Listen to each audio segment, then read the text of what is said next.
A very good morning, ladies and gentlemen, and thank you for joining us today at the Star Virtual Education Fair. My name is Juliet, and I will be your MC for today's session.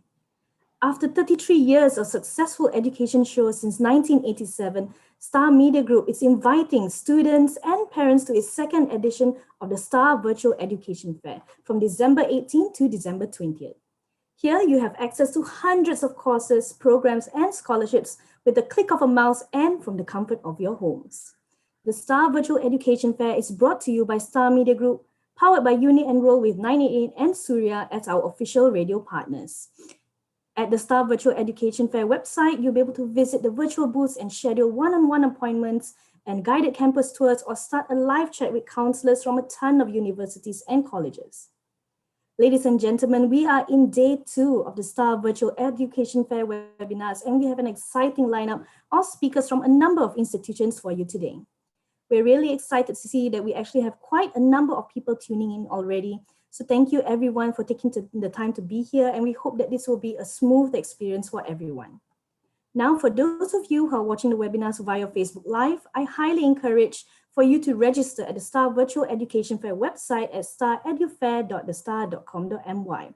The link is also in the Facebook caption, so do be sure to click on that and register. Registration is absolutely free, and registered attendees will get exclusive Shopee vouchers, and you even stand a chance to win some lucky draw prize like a Huawei MediaPad. We have 3 of those up for grabs. So once again, for those watching on Facebook, be sure to register via the link at staredufair.thestar.com.my. Shortly, we'll be hearing from our very first speaker of the day, but while we wait for a few more guests to join us, let me just run through with you the itinerary of the day. So at 10 a.m., we have the topic of undergraduate admissions from the Chinese University of Hong Kong, Shenzhen. At 11 a.m., this is where you can learn how you can develop your career in the Netherlands, and this will be from TIAS Business School. At 12 p.m., you can learn all about applying to medical schools in Ireland, and this will be from a speaker from the Irish Universities and Medical Schools Consortium. Later on at 1 p.m., we'll be taking a very short break from the webinars, but we'll be coming back again at 2 p.m. And this is where, for the very next topic at 2 p.m., you can learn about how you can start your journey in exploring Chinese traditional medicine. And this will be from a representative from the Shanghai University of Traditional Chinese Medicine. Moving on at 3 p.m., you'll learn about engineering your future and learning whether you got what it takes from our speaker from the Asia Pacific University of Technology and Innovation. Following that, at 4 p.m., you'll learn about career pathways and global recognition as an actuary, also from a speaker from Asia Pacific University of Technology and Innovation. You also learn about careers in design, VFX, and animation at 5 p.m., once again from Asia Pacific University of Technology and Innovation. Last but not least, our very last session will be at 6 p.m., ladies and gentlemen, and this is where you can learn about how much your education matters and how you can make it even better in Germany from our representatives from Study Germany. So that is the full itinerary of the day. Once again, if you're keen to find out a little bit more about the itinerary of the day, do be sure to head on to staredufair.thestar.com.my to check out the webinar schedule. Ladies and gentlemen, before we begin with our very first speaker, let's just go about how each webinar session will go through. So each session will run for about 15 minutes with a Q&A session after every presentation. So for those of you who are joining us via Zoom, if you look at the bottom of your screen, you will see a Q&A button. Click on that and you can type in your questions at any time, and we'll get to your questions after our speaker is done with their presentation. If you encounter any issues, do be sure to let us know. For example, if you find that audio is a little too soft, drop us a message in the chat box at any time throughout the session. Now, for those of you who are watching live via Facebook, you may have questions as well, and you can include them in the comments section. But once again, we do encourage you to register at staredufair.thestar.com.my. Once you registered, you can catch the webinars via the website, and you'll be sent an invitation to join the Zoom webinar as well. If you join via the Star Virtual Education Fair website, we have a live chat box there as well. So do be sure if you have any questions at any time, just drop it in there and we'll get to it later on. All right, we are just about ready to hear from our first speaker. But before we begin, let me give her a very quick introduction. Our very first speaker for today is Miss Eleanor Rao. She is the supervisor of international admissions at the Chinese University of Hong Kong, Shenzhen. CUHK Shenzhen is a university committed to providing top quality higher education that features on integration of the East and West and fostering an enriching research environment. Today, Miss Eleanor will be talking about undergraduate admissions. Now, let's hear from her. Good morning, Miss Eleanor. Are you here with us today? Good morning, Julianne. Hi, how are you doing? Hi, I'm doing good. Thank you so much. So are you ready for your very first presentation? I can hear you loud and clear. Okay, good. Let's get it started. Great. All right. So I will be able to share my screen, right? Yes, I can hear you and I can even see you as well right now. Okay, cool. Are you sharing your screen already? Okay, great. I can see your screen. Okay, cool. Okay. Right. So, selamat pagi. Good morning from Shenzhen. My name is Eleanor. I'm working for the international admissions at the Chinese University of Hong Kong, Shenzhen in the past 3 years almost. Together with me, we'll be joining with Victor Towns, and he is a year 3 student. He's coming from Harmonia College and majoring in accounting and from the School of Management and Economics. Later on, he will share some of his experience while he studied at our university. So today's topics will be included like introduction of the Chinese University of Hong Kong students, admissions process, and most importantly, I think, is scholarships. Scholarships means a lot to the students, and also Malaysian student Victor Towns sharing. So before I introduce our universities, I would like to share a little bit of where our university locates. So our university locates in one of the great Bay Areas in the world, which is the GHM Bay Areas. So what's GHM stands for? It stands for the Guangdong, Hong Kong, and Macau Bay Areas. We can see like among falls greater Bay Areas, we are one of them, and it is kind of emerging become more and more important in the world. And also, there's a lot of higher institutions in different areas. Just name a little bit from each areas. But I would like to focus more on GHM areas, which is like our government is trying to build it as the international technology innovations areas. We have the Hong Kong U, University, CUHK, and China South China University of Technology, heading in these areas. And at the same time, Shenzhen government is also trying to build more and more higher institutions, and CUHK Shenzhen is one of it. So more about Shenzhen. So Shenzhen is a very young and vibrant city. We have the average age of 33 working here. It is really very young because Shenzhen itself, it's like nearly over 40 years old. And we can also see that more than 20% of China's PhD is living and working in Shenzhen, which on the other hand shows that our government is really emphasized on the education and building in these cities. And I don't want to just reading one by one. You can take a very good look about this. So besides the economy and the education, Shenzhen is also one of the richest cities in China, and it is the home to a lot of the high-tech companies. Home, for example, like Julian mentioned a little bit about like price could be Huawei, and we know that Huawei has the factories and the company is located in Shenzhen. And it is also one of our partners for the career development centers. And also Shenzhen is a very green city. I know like Malaysia is a very, very green city and enjoys the summer most of the times. From here, you might not feel so homesick because in Shenzhen we have like more than 8 months of the summer. And this December, I think it's from November, we started to get into filling the orders, and now it is more like winter time. Hi, Miss Eleanor. Yes. Hi, Miss. So sorry if I could just pause you for a quick moment because we're actually having a little bit of a difficulty hearing you. So if I could just get you to come closer to your laptop because the audio is a little bit choppy. Yes, this is great. Maybe can we go through a little bit of a mic check right now?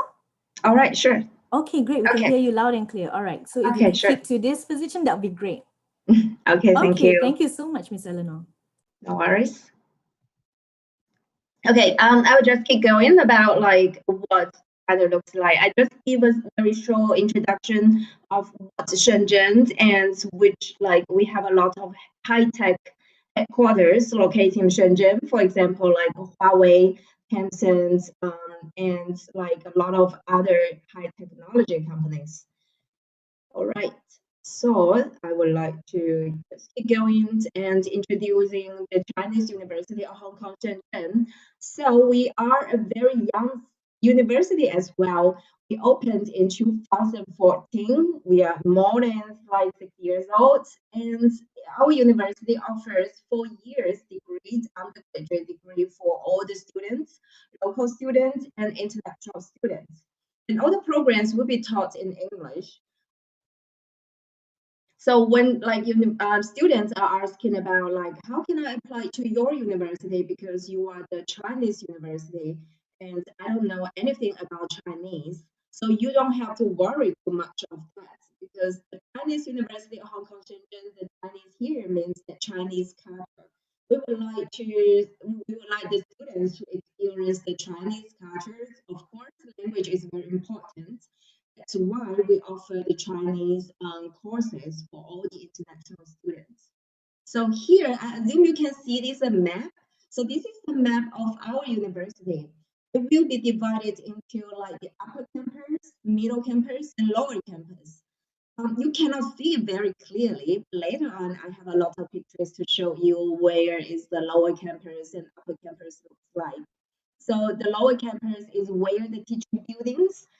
We have the one of college located on the lower campus, and most of the administrative buildings are also located on the lower campus. So middle campus now is a huge. There is a lot of rooms on the middle campus. Later on, we do have the plan to develop this middle campus into different colleges and the teaching buildings. So upper campus, for now, upper campus, we only have the resident buildings over there. We have the three colleges located on the upper campus, and we have the faculties and the staff residents also located on the upper campus. So between the upper campus and lower campus, we have the shuttle bus commute. It's around like every 5 minutes, you will get your shuttle bus to going back to the upper campus or from the upper campus to the lower campus. You can also see that we have the music school and the medicine school under development. This will be the location where these two schools stands. So between them, we do have a lake. It is a really beautiful lake, and a lot of students and teachers will just jogging around the lake after work. So here I'm going to show you more pictures of the lower campus. This is the admin building at the lower campus. Here is the teaching buildings. We have the teaching buildings A, B, C, D, and which belongs to different schools. And we also have the squares. So this square is the main square of our university. This year, because of the pandemic, we hold our opening ceremonies and our graduation ceremonies and different kind of events on this main square. And here is one of the kind of the new buildings in our campus is the lab buildings. So the School of the Data Science and the School of Life and Health Sciences, they do have a lot of labs in this building. All right. So once your education done, I have so many different reasons for you and to like kind of attracting you to come to study in our university. So here I just want to name like a few. So we are like global recruited. All the faculties have the international backgrounds because like, all the courses need to be taught in English, and we want to have the highest educational quality for our students. So our faculties are either educated overseas or they have the teaching experience in the overseas countries. Yes, everything is delivered in English, and we want to combine the East and West. That's why we have the general education. So in general education is mostly for the students in year one. So we call it kind of the foundation course. You can learn the dialogue with the nature, with the societies. It is trying to expand your different visions and to enrich your knowledge other than your major. And we are a pretty international community as well. And here, even though our international student bodies is like around 5% among all the undergraduate students, but you will get the chances to learn from each other, and you will be networking and building your relationship with the local Chinese students if you are willing to continue your career after your graduation. And we also following the college systems, which is also helping a student to develop their whole person education. And also we have the FAMCINATE research facilities, and all the courses are cutting-edge courses offered from our university. Even though we are called the Chinese University of Hong Kong Shenzhen, we are a comprehensive university. We offer a lot of programs related to the management, business, sciences, and engineering. And we are following and under supervision of CUHK. All the students after 4 years undergraduate studies in our campus, you will receive a CUHK degree. So here I would like to introduce a little bit more about our faculties. So all the faculties are recruited like globally, and we have like more than 360 faculties. And I heard that from next year it will be reaching to 400. And we also have 4 Nobel laureates and 2 Turing Prize winners as our professor. They are not just like entitled with professor in our university. They actually come into our campus and give lectures, and they also have their lab located in our university. Undergraduate students will also have the opportunities to talk to them face to face, and also will be joining their lab if you are like excellent academic. So here we have like 5 schools so far. You can see from this slide as well. From 2014, our university established. We have our first school, the School of Management and Economics. And after that, we are building 1 school each year. In 2015, we had the School of Science and Engineering and the Humanity and Social Science School. Later on last year, we have the School of Life and Health Sciences. And this year, very important, we have the SDS, which is the School of Data Science. Nowadays with the society developing, we are using more and more of our smartphones. We're using a lot of our online shoppings and different apps. So data is becoming more crucial regarding to the studies and academics. That's why we have this School of Data Science. And also we have the upcoming schools building on the School of Medicine and the School of Music. Actually, the School of Medicine and School of Music will start recruiting the students from 2021. However, we are not quite sure if this program will be open to the international students yet. So stay tuned and just keep checking our official websites, or you can always talk to the university representative asking more information. So far, we have like 17 undergraduate programs. For postgraduate programs, we have 23. And the student body is like so amounts with the undergraduates and postgraduates. We have more than 7,000 students study on our campus. This is really very impressive considering we are only like 6 years old. So it is quite an achievement. Here, I also like kind of showing you what the 17 programs looks like. Here, I would like to mention about the financial engineering. So financial engineering is the joint program offered with SME, SSE, and SDS. So it will be enrolled to the School of Management and Economics. So here you can also see that we do offer a variety of different undergraduate programs to the international students. And please keep in mind that in our university, Chinese students and international students are mixed together. We are not like divided into a international school. Everyone is mixed to study and living together. So here, like I would say from each school's science, computer science and engineering is very popular programs, but also like the schools of management and economics, their global business and their finance is also becoming more and more popular among different kind of the undergraduate programs. And here, like everything will be delivered in English, so you don't have to worry about my HSK is not reaching 5. Can I understand the class? No, totally, you don't have to worry about that. Among all the programs, just the translations will have a higher requirement of your Mandarin proficiency because this translation will be translated between English and Chinese. I'm so sorry, Miss Eleanor. Once Yes. again, could I get you to come closer to this laptop so that I can hear you a lot more Okay. clearer as well? Will that be good? All right. Okay, sure. I Thank will you be so also much. louder. Yes, Okay. thank you so Yeah. much. My apologize that my microphone it seems it's not that loud enough, so I will just start it shouting.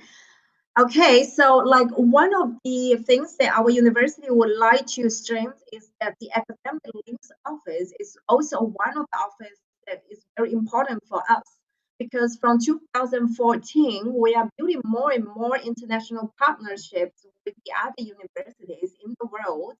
You can see from this track we started from only 5 international partner universities to now we have 183. We're offering more than 180 programs to all these students on our campus.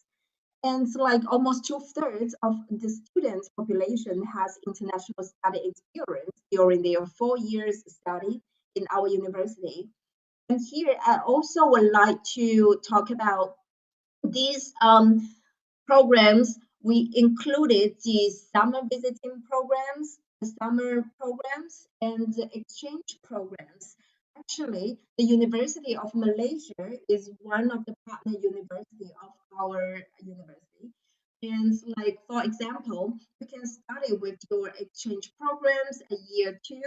If you successfully enroll with these exchange programs, you can go to University of Malaysia to exchange 1 semester. And this map is just briefly showing you what kind of the universities we are partnership with. You can also aware that most of the universities are top universities in the world. That's because for the exchange programs, we are need to exchange credits to our university, and that's why we always seeking the same standards universities to us. The students can start it to plan in their academic exchange path, starting from year one. For year one, you can start to taste like what the summer program looks like. Do I want to study in that country in order to, for my master degrees? You can totally start it your summer programs. And from year two to year three, you can get started with your exchange programs. And also at the last year, which is your senior year, you can considering if I would like to study the combined programs, for example, the 3+1 or 3+1 to 2. These programs will allow you to receive a bachelor degree from our university and also the master degree with the partnership with us. So it is very important for a lot of the students when they are choosing a university to study because it will also related to their academic path as well as the career path. And I mentioned about the career path. In our university, we do have the University Career Planning and Development Center, as well as for each schools, they also have their own career development center. So these two departments are working together to offer in the students universities sides placement opportunities, but also your major related placement opportunities. So the career path, the center will offer you the mentorship, and they also arrange the company visits and also the mock interviews to help you more prepare with your job interviews. And also they will help you to guidance your resume writing as well as the career assessment. So for the further studies part, as like I mentioned in the last slide, more than 60% of the students, they would choose to continue their further studies after graduation. So like in order to apply for your master degree, we are also offering one-to-one counseling about your academic path. And also you will have your academic advisors to help you and guide you to find out what fits you the most.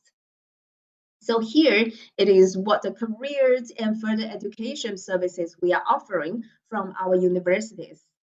And here it is like just a more data specific ideas of what our overall employment rates looks like.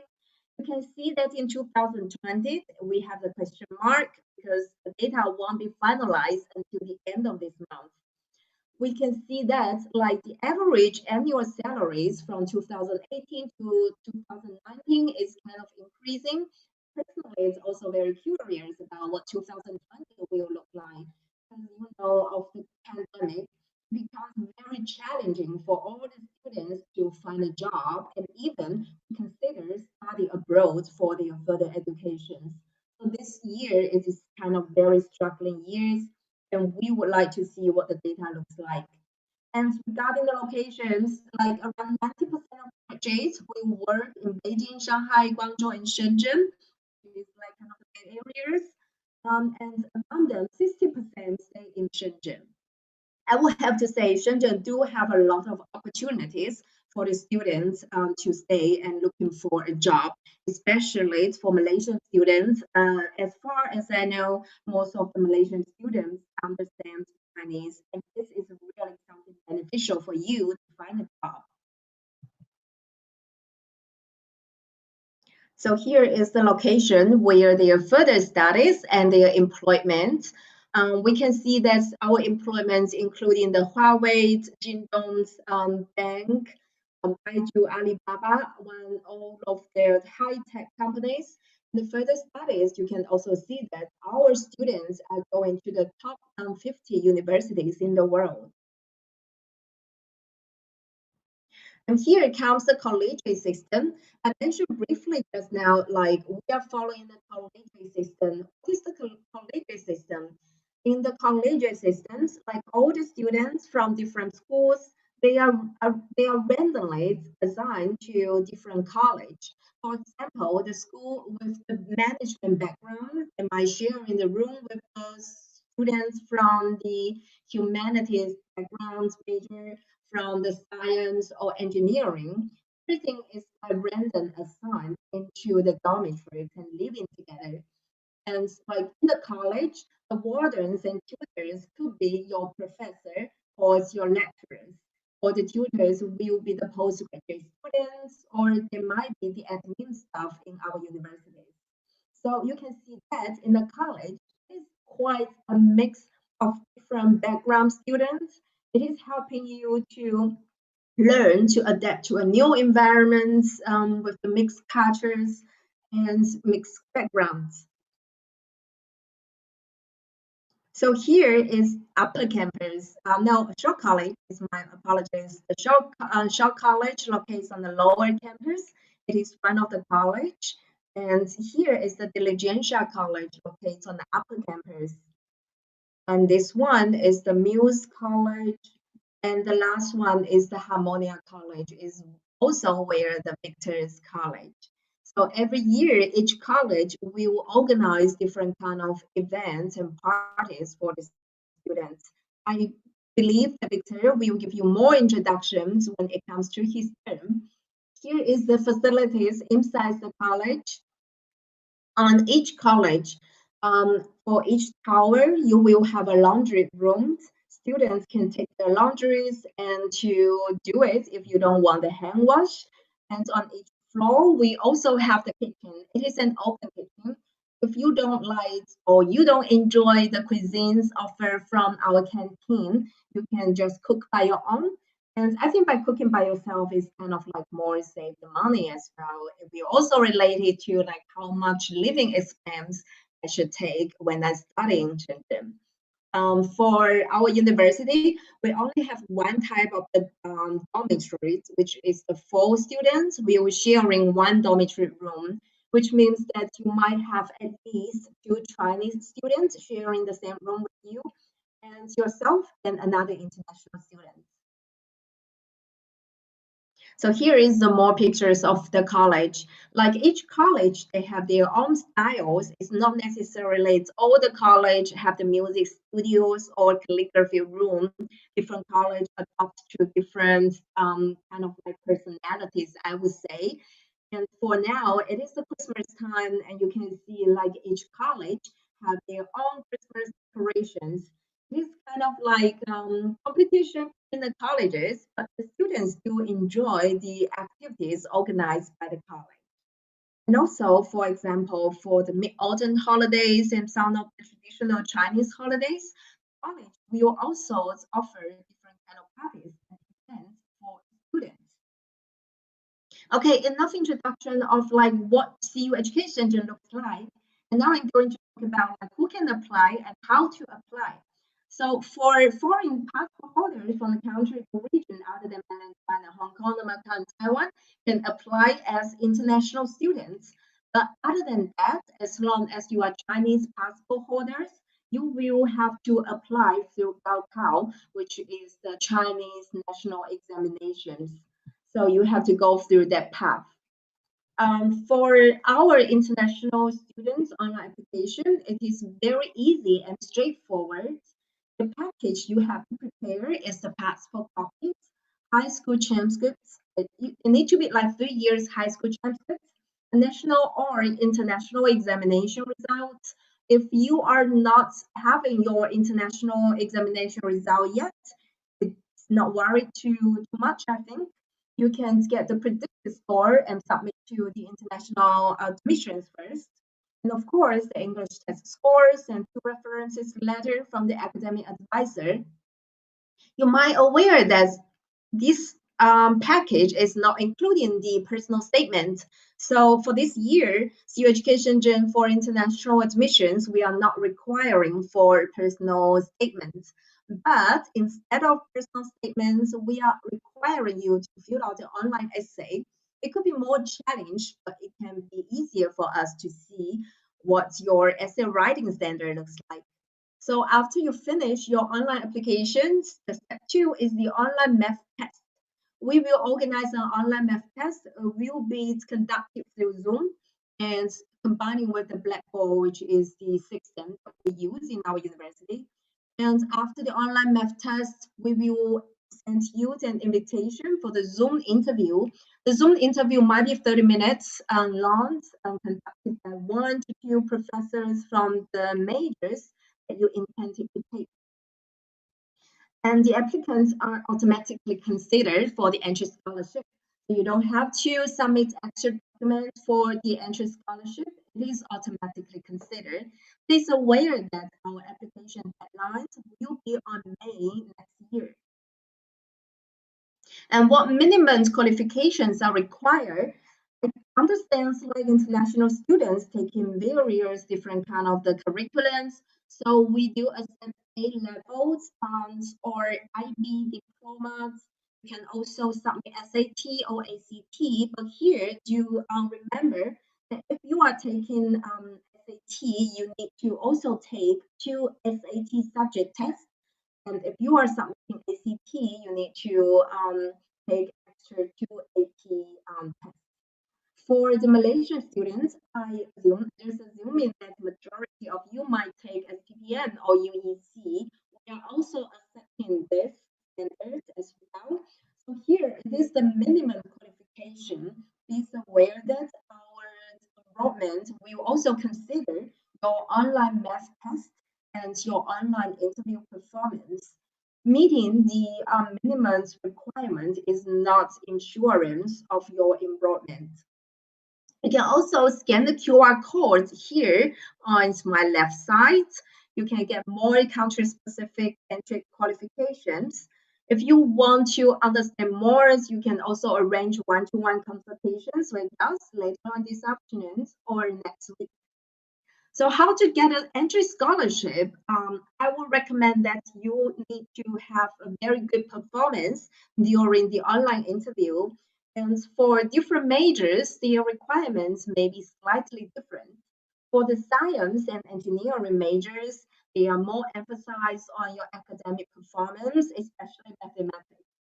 But for the business or management, they will see more about your personalities and your experience related to the marketing or business economics. So those are very essential. So again, the process for online application is very simple and straightforward. Online applications, math tests, our second round evaluations, and the interview. After all of this, we will submit a package to our International Undergraduate Students Committee for the final approval. The scholarships also covers different areas. For example, for the freshmen, all of you, when you apply, it is automatically considered you apply in the entry scholarships. This scholarship is for 4 years. It is to 100% of the tuition and also including the accommodations. If you are maintaining your GPA during your 4 years studies in our universities, then this entry scholarship is for 4 years. However, if your GPA is dropping 3.0 out of 4, our university will reconsider to offering this entry scholarship to you or not. So I will encourage you to just study hard in order to maintain your entry scholarship. Besides that, we also have the academic performance scholarships, which is up to 80,000 RMB. And this one will be evaluate your year one GPA. And also our government also offer international scholarships for the international students. For example, the Guangdong government scholarships and the Shenzhen University international scholarships. These are only for the international students. They are open for applications after October, and it is only for the registered students in our universities. And each college, they will also offer college scholarships for the students. The amount of the money is not that much, but it is kind of achievement for students. They also include the best service and excellent roommates, something like that for the college scholarships. And we also have the work and study programs on campus. For example, in my office, the International Scholars and Student Services Office, we have like 10 student assistants. They are working with these work and study programs. They will come to our office to work based on their study schedules. So this one, it is up to 1,000 RMB per month. And the tuitions and the other fees that will be included when you study in our universities. So this tuitions is for international students and for local students. It is the same. It is around like 14,000 US dollars per academic year. But for the books, it depends.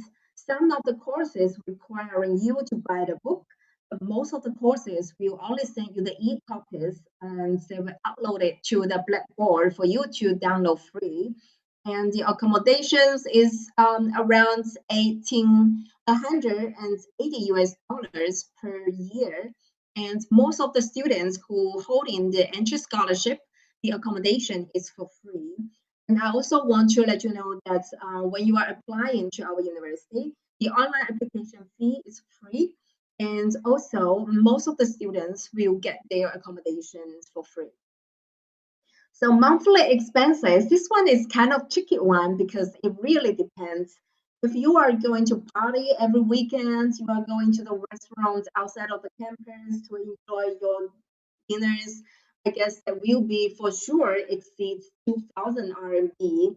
However, if you go to the cafeterias or you just want to cook by yourself, I am sure that the average may be under 2,000 RMB per month. So this one is really depends, but this number is based on my research among all the international students. 2,000 RMB could be sufficient. Okay, so like here, some of the important dates I would like you to pay attention to because it is related to your scholarship.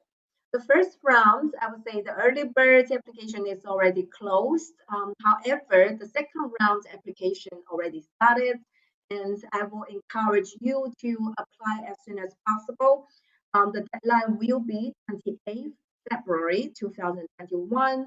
The earlier you apply, the more possibilities you can receive the scholarship. because every year the entry scholarship quota is limited. So that's why I encourage the students to apply as soon as you are ready. The last application will be like 15 May 2021. We will be closing our online application system, and the math test and online interview will be conducted later on. So here, I will just stop talking. Victor, are you there? I think Victor, you started sharing some of his sharings of our university. Yes, I'm here. Okay. Okay, thanks, Eleanor. I'm Victor. I'm the year 3 student from SME and major in accounting from Harmonia College. And for my sharing, I will just share two part. First is some of my on-site campus life and my this year online study life experience. So for first part, I think for as a Malaysian international students, we have an advantage of we can speak both English and also Chinese. So and we also label as the international students when we stay in the Student Shenzhen. So if so like for myself, I'm not that good at I cannot speak fluent English in I cannot speak fluent English before because I'm like the Chinese independent high school students. So I have no chance to speak English with my friends before. So after I come to Shenzhen, during the first month, I think it's like a month for the freshmen, the international students will stay together for the whole month. And during the month, I'm forced to speak English. I have no chance. So I think for that month is the phrase my English can improve the fastest during my life. Even it's better than I study in my high school. So if you are weak in English, I believe for the first month you can improve your English very fast. And if you are not that good in your Chinese, uh, you can improve in the next 3 years, because this is one of the point I like the school is the dormitory system or the collegiate system. The school will try to distribute like for each room, for each of the dorm, they will have like two international students and two local students, or three local students, one international students. So if you are not good at Chinese, you must have chance to improve during this 3 year. So I think for either reason, you can choose this school. If you are even you are not that perfect in your language, you have chance to improve during this 4 year. So this is the first point. And I think the second point I like is the design of the course. Like during the first year, I don't need to decide my major, because I think most of the school I applied before, they asked me to decide my major first before I enter the school or before I submit my admission. So, but in Student Shenzhen, I can explore my interest first. So for myself as an example, I'm not decide to choose accounting at first. I want to study in economic before I come to this school. But after in the first year in the study, I considering my ability, my interest, and I finally decide to change my major from economic to accounting. So this is, I think, is also one of the advantage for students. We don't need to decide our major before we enter the school. We can explore more for our interest or for our or and evaluate our ability before doing the decision. So this is some simple like my experience about the school. And yeah, in the PPT in the slides, like there are some events is mostly is non-academic events I have take part in the school. Like for the top left is one of the most important ceremony. I think it's for every college. It's called a high table dinner. For every students, we need to wear our formal suits, and also we will like the girls will do the makeup for us or something else to show their best position in during the days. And yeah, I think this dinner is totally free. I think most of the event in our school is free. We no need to pay for any expenses for most of the activities or the events, or even the concert, the talk, the seminar is totally free. And I think the top right, the photo of the top right is one of the events I joined during the first one I go to CHK Shenzhen. It's organized by our school. It's like a trip to go around the Shenzhen to let us to go to some famous place around the Shenzhen. And I think the bottom right photo is about the one of the event. I think it's the tennis competition. It's one of the tennis competition I watched in the Shenzhen. I think it's in 2018, and the ticket is also provided by the school, and again, it's free. And our school also invites some of the celebrities from different field to our school almost every year. I think, like the basketball celebrities, the table tennis celebrities from different field. We have chance to go interact with them. And this part is about I think it's some of the clubs in our school. So for myself, I take part in the table tennis club and also the accounting club. I think that one is more academic. It's not showing here. So I think this opportunity is fairly open to either international students or local students, because our school is trying to treat the international students and local students fairly for in either the academic part or other part. I think this all about my sharing about the on-site campus life, and I want to talk about some of my online learning experience. So before the starting of this semester, I'm kind of worried about as I think most of the Chinese school, the university allows students to go back to the campus and take the on-site course, and the international students is not able to go back to campus, and we are forced to take online course. So this is one of my worries at first, and but I think this worry is not that serious after the semester start. Like for myself as an example, like some of the course I took in this semester, I think I totally take 4 courses in this semester, and 3 of them, I am the only international students in the class. But the professor is still like stick up a camera and synchronize the course for me to catch up the course. So I can fully follow up the course for every course I take in this semester. I think this is one I most appreciate for during this period. And the school is also doing quite well in organize the online course efficiency and effectively. Yeah, that's all about my sharing. And if you want to know more about the academic part, you may contact Eleanor. But if you want to know more about like the non-academic part or some the campus life, you can contact me with my email or other like WhatsApp or other else. Okay, so that's all my sharing. Thank you. Thank you, Victor. I just want to add a little bit more about Victor's sharing. So for the international students, before the pandemic, the year we usually study our courses from September. However, for the international students, we are requiring them to arriving in China in August, because in August, we organize mathematics preparation courses for all the international students, which is called the MPC. So MPC is helping the students to more being able to adapt to the mathematics courses in our university. Because for international students, they all come from different backgrounds. Their ways of studying the maths is like very different. So MPC is helping the students to prepare for that. And at the same time, during the MPC, we will organize different kind of the cultural experience to the international students. And that's why at this stage, the international students felt like more strongly bonded together. But after the pandemic, for example, this year, we don't have like any new international student physically come to our campus except one Korean student. We organize the online MPC for all the students, and we also arrange a lot of different kind of online activities. For example, the online trivia night, something like that.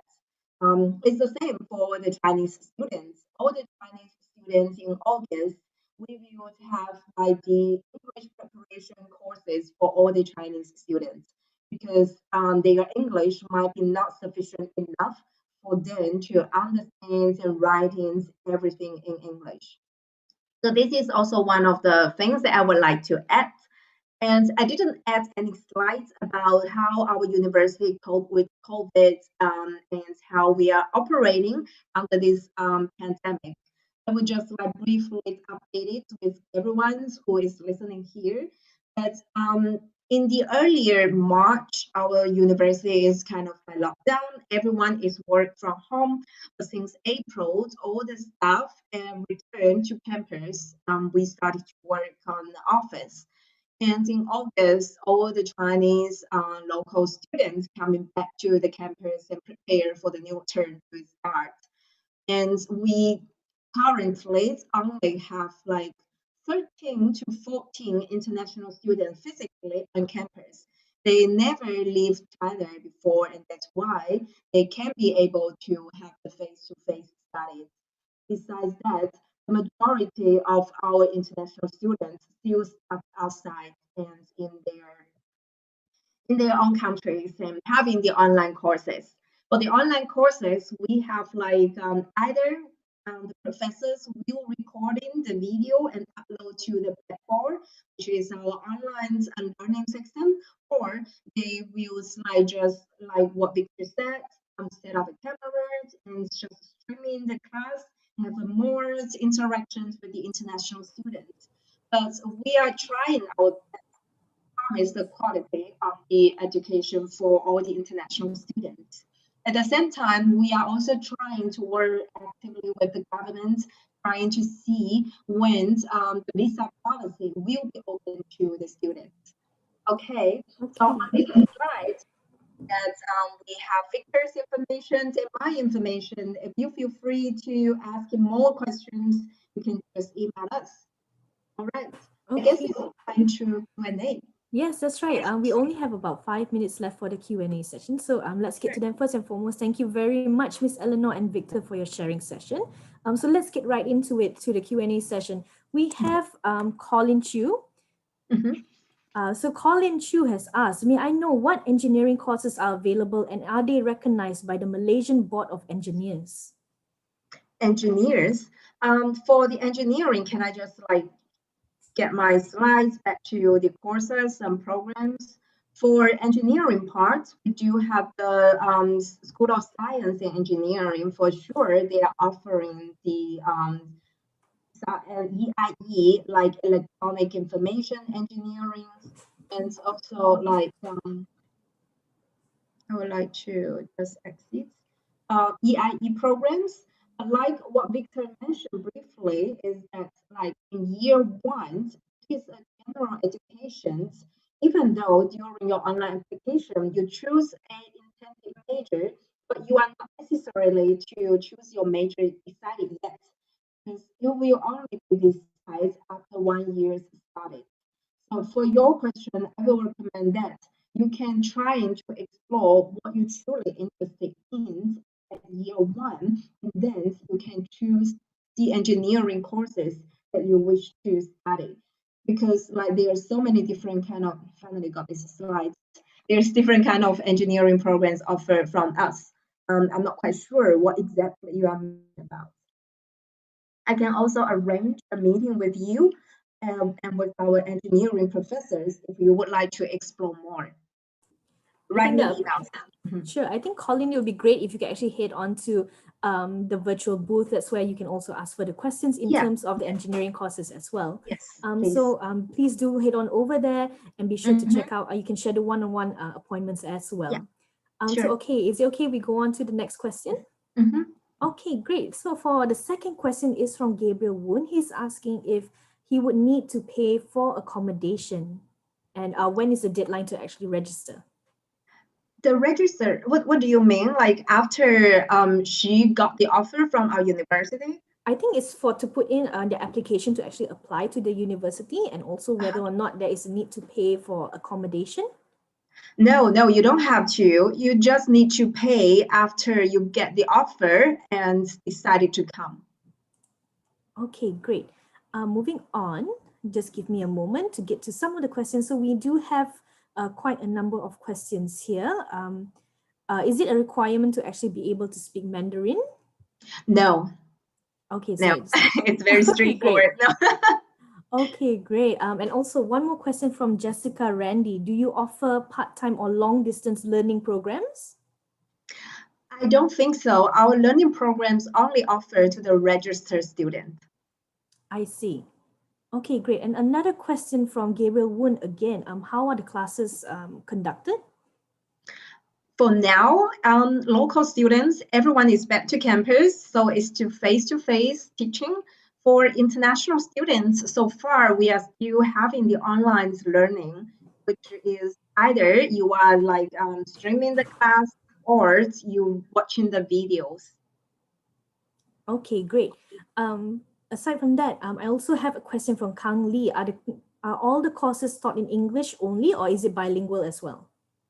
All the courses are in English except Chinese classes. Okay, great. I think so far that that's all the time that we have for the questions. For those of you, if we didn't get to your question, we are so sorry, but do feel free to head on over Yes. to their virtual booth. That's where you can actually find out a lot more. And I'd like to thank Miss Eleanor as well as Victor for taking the time to be here with us and to share with us how they can go about with their admissions as well. So thank you very much, Miss Eleanor and Victor. Thank you once again. Thank you, Julian. Thank you so much. On behalf of Uni Enrol, we'd like to thank Ms. Eleanor from the Chinese University of Hong Kong, Shenzhen, as well as Victor, who shared with us information on undergraduate admissions. Thank you very much, Ms. Eleanor. And Thank you so everyone. much. Thank you. And thank you everyone who's watching at home and for actually putting in your questions in the live chat.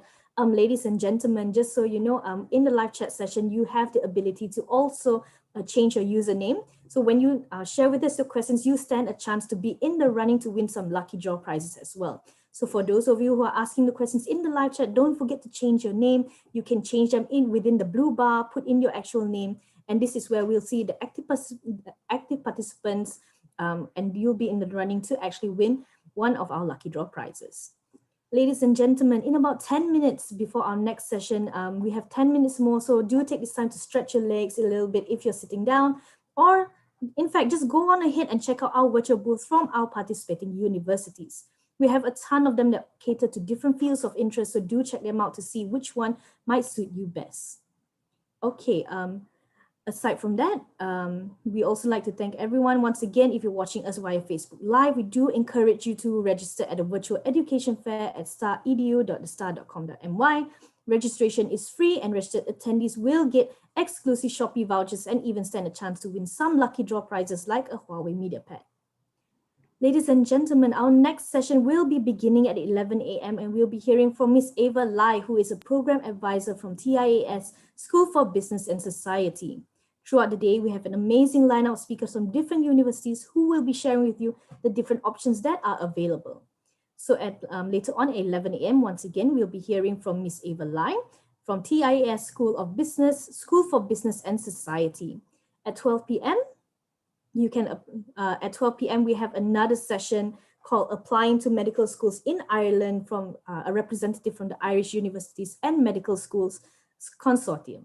At 2 p.m., after our break at 1 p.m., how you can start your journey in exploring Chinese medicine. And you'll hear from a representative from Shanghai University of Traditional Chinese Medicine. At 3 p.m., we have another session called Engineering Your Future. How have you got what it takes? And this is where you hear from representatives from the Asia Pacific University of Technology and Innovation. At 4 p.m., again from another representative from APU, you'll be learning about different career paths and global recognition as an actuary as well. At 5 p.m., we also have careers in design, VFX, and animation from, once again, the Asia Pacific University of Technology and Innovation. And our very last session will actually be from Study Germany and how you can actually learn about how you can make education so much more better within Germany itself. Ladies and gentlemen, we have another 5 minutes before we hear from our very next speaker, who is actually currently on standby right now. So once again, we'd like to encourage everyone who's watching us via Facebook Live to please register at staredufair.thestar.com.my to tune into the webinar and actually join us for the live chat session. For active participants who are actually putting in their question via the live chat session, be sure to change your name to your actual name, because this is where we'll also be looking towards those who are more active, and will actually put you in the running to win our lucky draw prizes. And once again, if you actually register, you also stand a chance to win exclusive Shopee vouchers. So if Christmas is just around the corner, you can actually use this chance to get some very, very sweet deals on Shopee as well. We know that 12/12 is just over, but there'll be a bunch of other sales and you'll be able to use the Shopee vouchers as well. So once again, thank you very much, ladies and gentlemen. We just heard earlier from Miss Eleanor Rao, who was from the Chinese University of Hong Kong, Shenzhen, and she shared with us more information in terms of undergraduate admissions in the Chinese University of Hong Kong as well. If you have any questions, please do feel free to make your way to their virtual booth, and they have their counselors on standby. That's where you can actually schedule one-on-one appointments or start live chats with them, as well as look at the other programs that they have available, their program brochure, as well as scholarships that you can actually apply for as well. So in a short while, in about 5 minutes time, we'll actually be hearing from Miss Ava Lai. Miss Ava Lai is a program advisor at TIAS School for Business and Society. So do give us a moment. Let me see if Miss Ava is in. She is already in, but we'll be shorting in about 5 minutes time. So just to give you a run through, let me just see if we can have Miss Ava as well. Miss Ava, if you could turn on your audio as well as your video, so we can do a real quick audio check as well. Yeah. Hello, Julian. Can you hear me? Yes, I can. I can hear you perfectly well. Nice to see you. Thank you so much for joining us. Yeah. Nice to see you virtually. Hi. Very nice to see you So too. then we are going to start in 4 minutes, I guess. Yes, we'll be starting in about 5 minutes time. So just to give everyone an introduction in terms of what we'll be going through for this session, Miss Ava Lai is, of course, like I mentioned, is from the TIAS School for Business and Society. TIAS Business School is one of the top business schools in the Netherlands. They provide various educational programs, including full-time MBA and MBA Science, and they welcome non-business background students as well. So Ms. Avon Lai, like I mentioned, she is the program advisor on TIAS, and today she will be sharing with you how you can develop your career in the Netherlands. So in about 4 minutes time, that's where we'll be actually going through. In the meantime, what you can do is actually visit a TIAS virtual booth to see what kind of programs that they have, and you have any queries later on in regards to whatever you see at the virtual booth. That's where you can also ask your questions in the Q&A session as well, in the live chat as well. So in a bit, we'll be hearing from Miss Ava Lai. Thank you so much, Miss Ava. How have you been? It's been okay. Yeah. So actually, TIAS, we are like a business school from Netherlands, but we have the office in Taiwan, in Taipei. That's where I based in. I see. So you're dialing in directly from Taipei? Yes. Okay. Yes, How has everything been for you right now over there? I think in Taiwan, yeah, luckily we are okay. Yeah. Okay, great. Thank you so much.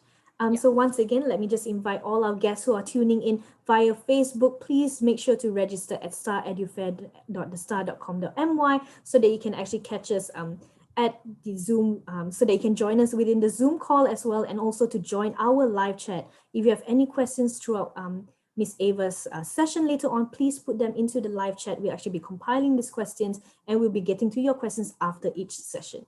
So Miss Ava's session will be running for about 40 minutes. That's where she'll be sharing with us about how you can develop your career in the Netherlands. And later on, we'll get to your questions.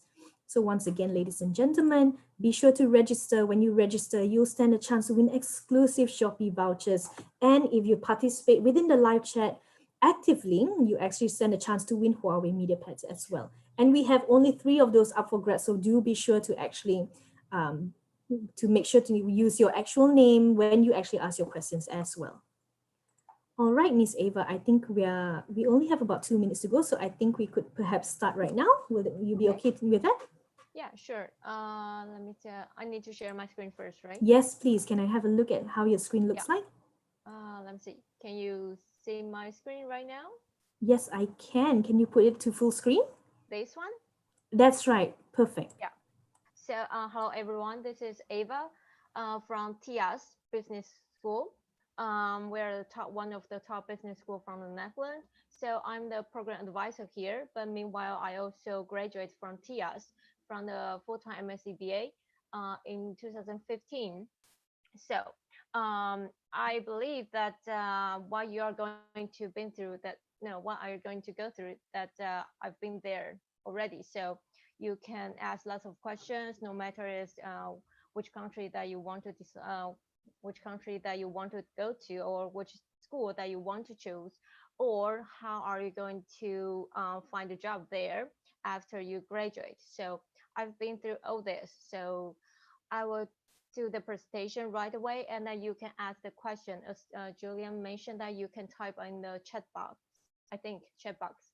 Then we will answer that in the Q&A session at the end. So today I'm going to introduce TIAS, and then how do we support our student or our graduate to find a job in the Netherlands, in Europe. So first of all, this is an overview about what we are going to talk today. So first one, Netherlands, and then second one is about our ranking and accreditation. Yeah. And then the third one is why TIAS. What's the strongest point for you to choose TIAS to study your master degree? And the fourth one is I'm going to introduce the program structure and the content of the program for you in detail. And then the fifth one is the most important thing is the career development. What kind of service or what kind of support that we provide. And the last two is admission and fee, and then also comes to our QA session. So comes to the first one. Before that, I want to share this sentence with you. Is I don't think study abroad is the destination. It should be the journey. It should be the starting point for your journey. Then to explore a lot experience. It's like adventure. So I think it's very important to choose a good starting point. So you're going to start the journey, and then let Tias to take you to the journey, throughout the journey. So the first one is why Netherlands. So I'm not so sure, have you looked for some research or report yet?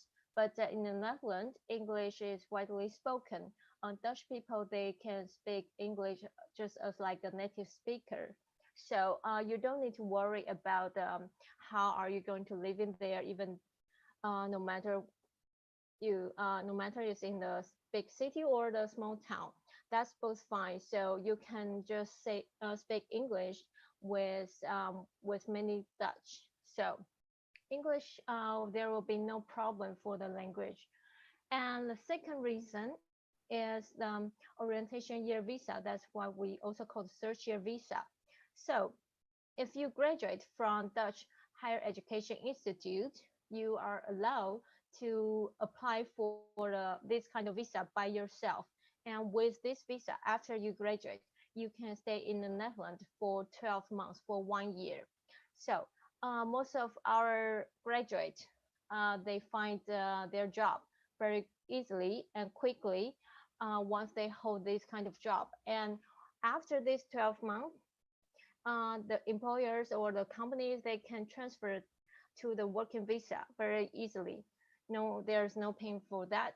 So it's quite common to use this orientation year visa as a starting point, and then to stay there for like 4 or 5 years, and then you can apply for a permanent residence permit or to change to the Dutch passport. That's very that's the I would say that's the easiest way to stay there forever, or if you want to have like live there for a few years. And the third one is in the Netherlands, the quality of the education is very high. Lots of Dutch university, they are in the top 10 worldwide. So also for TIAS, our ranking, I'll introduce that later. Our ranking is quite good in the overall. So why TIAS? So first thing I would like to say is the personal attention, and we prefer to keep the classes very small.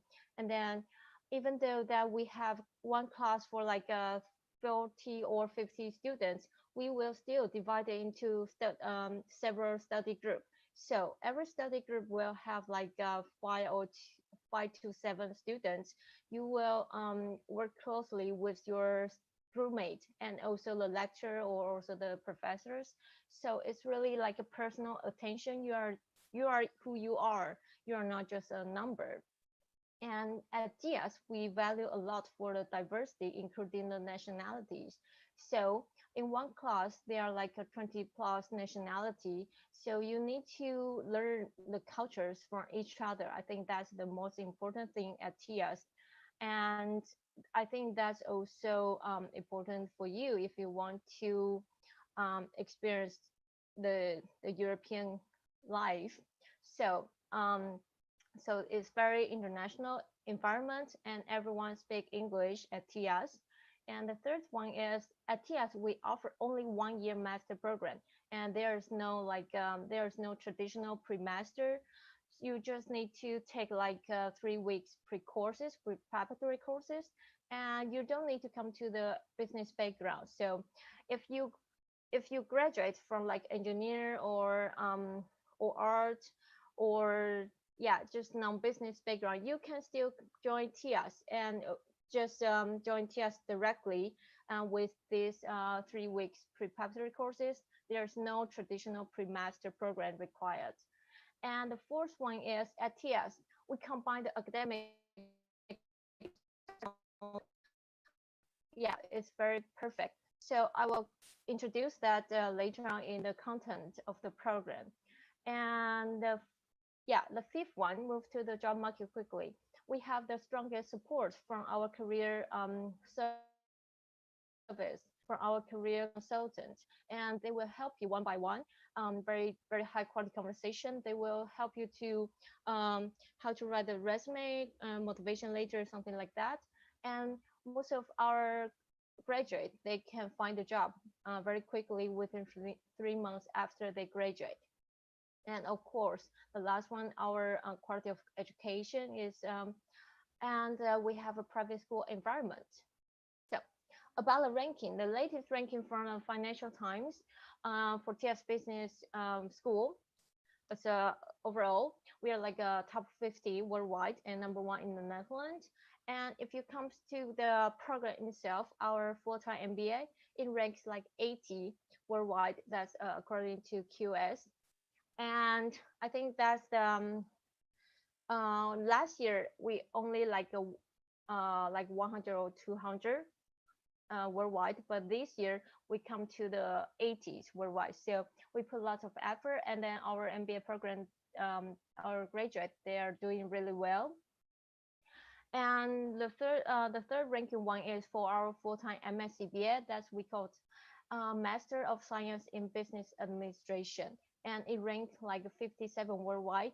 Our MSCBA always have higher ranking than our MBA, and we value a lot the diversity for our MSCBA. I will also introduce the detail about these two programs. So I think today I'm going to focus on MBA and MSCBA, these two programs, because although we provide lots of local programs, but for international students, for full-time international students, we only offer these two, MBA or MSCBA. So where is TIAS? So I'm not so sure about if you are familiar with Netherlands or not. So Netherlands is not that big, and TIAS is located in the fourth biggest city called Utrecht, here in the center of the Netherlands. So it's really convenient to travel around like 30 minutes by train to Amsterdam, or to the south part, to the Silicon Valley in Europe, we call Eindhoven, or also like 30 minutes by train. So it's really convenient to study at TIAS, and then you can start living there and then to explore a lot, probably traveling around. And TIAS is just like a 5 minutes walk from the central station. So really convenient. You can travel around. So here is the overview about our program. I mentioned that for international students, we only offer MBA or MSCBA. So what's the difference and what's the common points for these two? So first of all, MBA is for general manager. There's no specialization, so you need to have at least 3 years of work experience. So it's really solid for the a manager level, and MSCBA that's designed for fresh graduate or young professionals whose experience is around like around 2 years. And for MSCBA, you can choose your specialization either in marketing, finance, investment, or business analytics or change management. And for both programs, they start in September every year, and it's both 1 year program. Here, I want to mention this one. Here, our teaching method, we call block teaching method. So I mentioned that it's very academic and plus practical knowledge. So normally you will finish the module within 1 week from Monday to Thursday from 9 a.m. to 5 p.m. every day. And you will need to do the pre-reading before the module, the subject starts. And once the module starts at the beginning, and then you will do the learning to sit in the classroom. Normally, that's the way it is, to sit in the classroom in the morning. And then before lunchtime, the professor or the lecturer will give you the assignment. And then you will need to do the group discussion in the afternoon at the beginning. And then probably like for 2 hours, and then after like 3 p.m. and then you go back to the classroom together and then to do the group presentation. So and then at the end the lecturer or the professor will do the wrap up each day. So it's very combining the academic learning and then together with the practical things. You need to have lots of group discussions. So it's important that you know the culture between you and your group mate. So that's our teaching method and the location. As I mentioned, both programs located in Utrecht campus. It's really like a 5 minute walk by to the center station, Central. And the size of class, I mentioned that for MBA, it's really small size class. We only have 30 to 40 students per year, just one class, one MBA class. For MSCBA, it's a little bit bigger. We have like 2 class every year, and total number of the students is like 110 students. So it's a little bit different.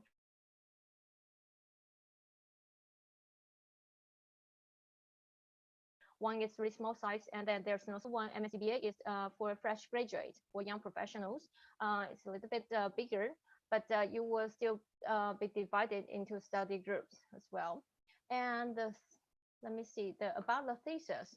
For MSCBA, since it's Master Science of Business Administration, you still need to write the academic thesis. That's the individual one. So you will need to work closely together with your supervisor, the professors, and then to finish the thesis by end of August. So I'll introduce that later. But for MBA, what you need to do is team business project. You and your teammates probably will go to the company and then like twice or 3 times per week, and then to finish your project like for 1 month. So it's very intensive, and for MBA, it's really goal orientated. So for MBA, there will be 2 study trips. One is Brussels, another one is like Spain, Barcelona. But that may be changed every year. That depends. And for MSCBA, there's only one location, either Portugal or Italy, but that also depends on the year. Okay, so that's the overview. I'm going to introduce the detail. I mentioned that for MBA, that's for manager level. So you need to have at least 3 years of solid work experience, then you can apply for MBA. There's no necessary that that your background is business or So if you are an engineer and working for like 4 years or 5 years, you want to go to the manager level, welcome to join MBA. You can have more connection. You can start your career, change the location to Netherlands in Europe. So for MBA, starting from September, what you need to do is at first you need to learn the business fundamentals like financial or accounting, because not everyone student comes from the business background. And that's from September to October, you need to learn the fundamental things. And the November to December is to understanding the context of business, for example, marketing and economies. And after the new year, from January to February, is to understanding the internal options. For example, you need to learn how to manage your team. So you need to learn the leadership and organization behavior. And the fourth stage is February to March. It's about the strategy and how you innovate your idea to create the value. So that's the fourth stage. And after that, in April is the electives. Either you take 3 courses, or if you want to run a startup from by yourself, you can work on the project. And then after that, you need to do the team business project that I mentioned to you before. You don't need to write the thesis. What you need to do is team business project. You need to put every knowledge that you learn from your MBA and into practice to the business project.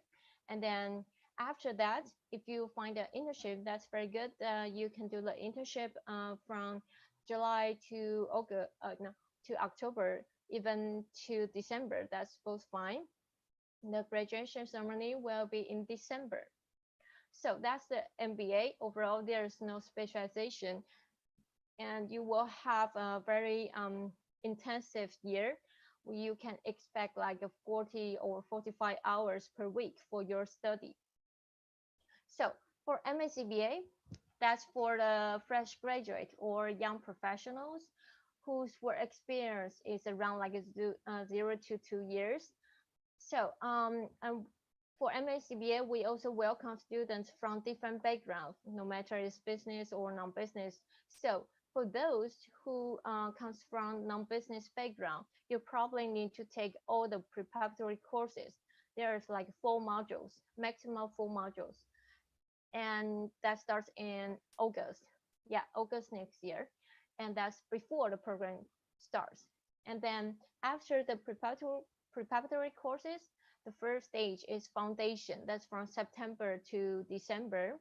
And you need to learn the marketing, finance, economy, supply chain, and also 1 module for information system as well. And after first stage, that's the second one is specialization. You need to choose your specialization. You need to choose your major. You need to choose your focus in stage 2, either marketing or financial management, or change or business management, or investment management, or business analytics. You need to choose one from these 5 tracks.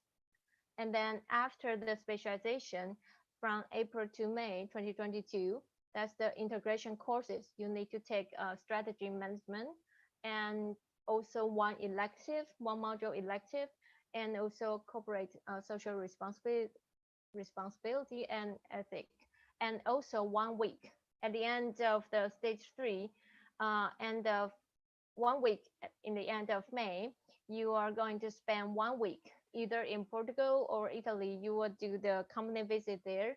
You will sit in the classroom of their of the local business school, and you probably also do the field trip as well. So there are like lots of activities there. And let me see, the fee for the study trip is already in the program fee, so there's no worry for that. And after the integration, after the stage 3, from June to August, you need to write your individual thesis.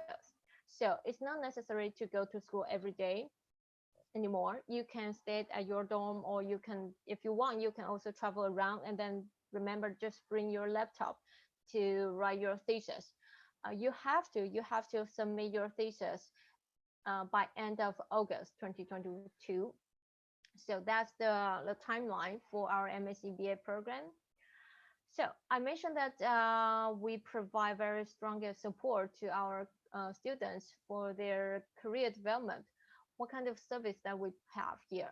So the first one is individual coaching. I mentioned for TS, we really like a personal attention. So You are who you are. Your personal coach will help you a lot to explore yourself, and our career consultant will give you one-on-one session for your resume or a motivation letter, or even to help you to have to practice on your interview.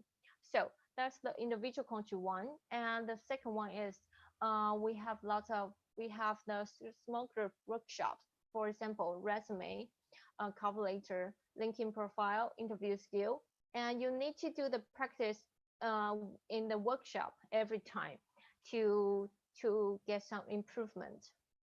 And um, then that can be combined together with the individual coaching. I think that's very helpful for our students. And the third one is the career service and TS company day.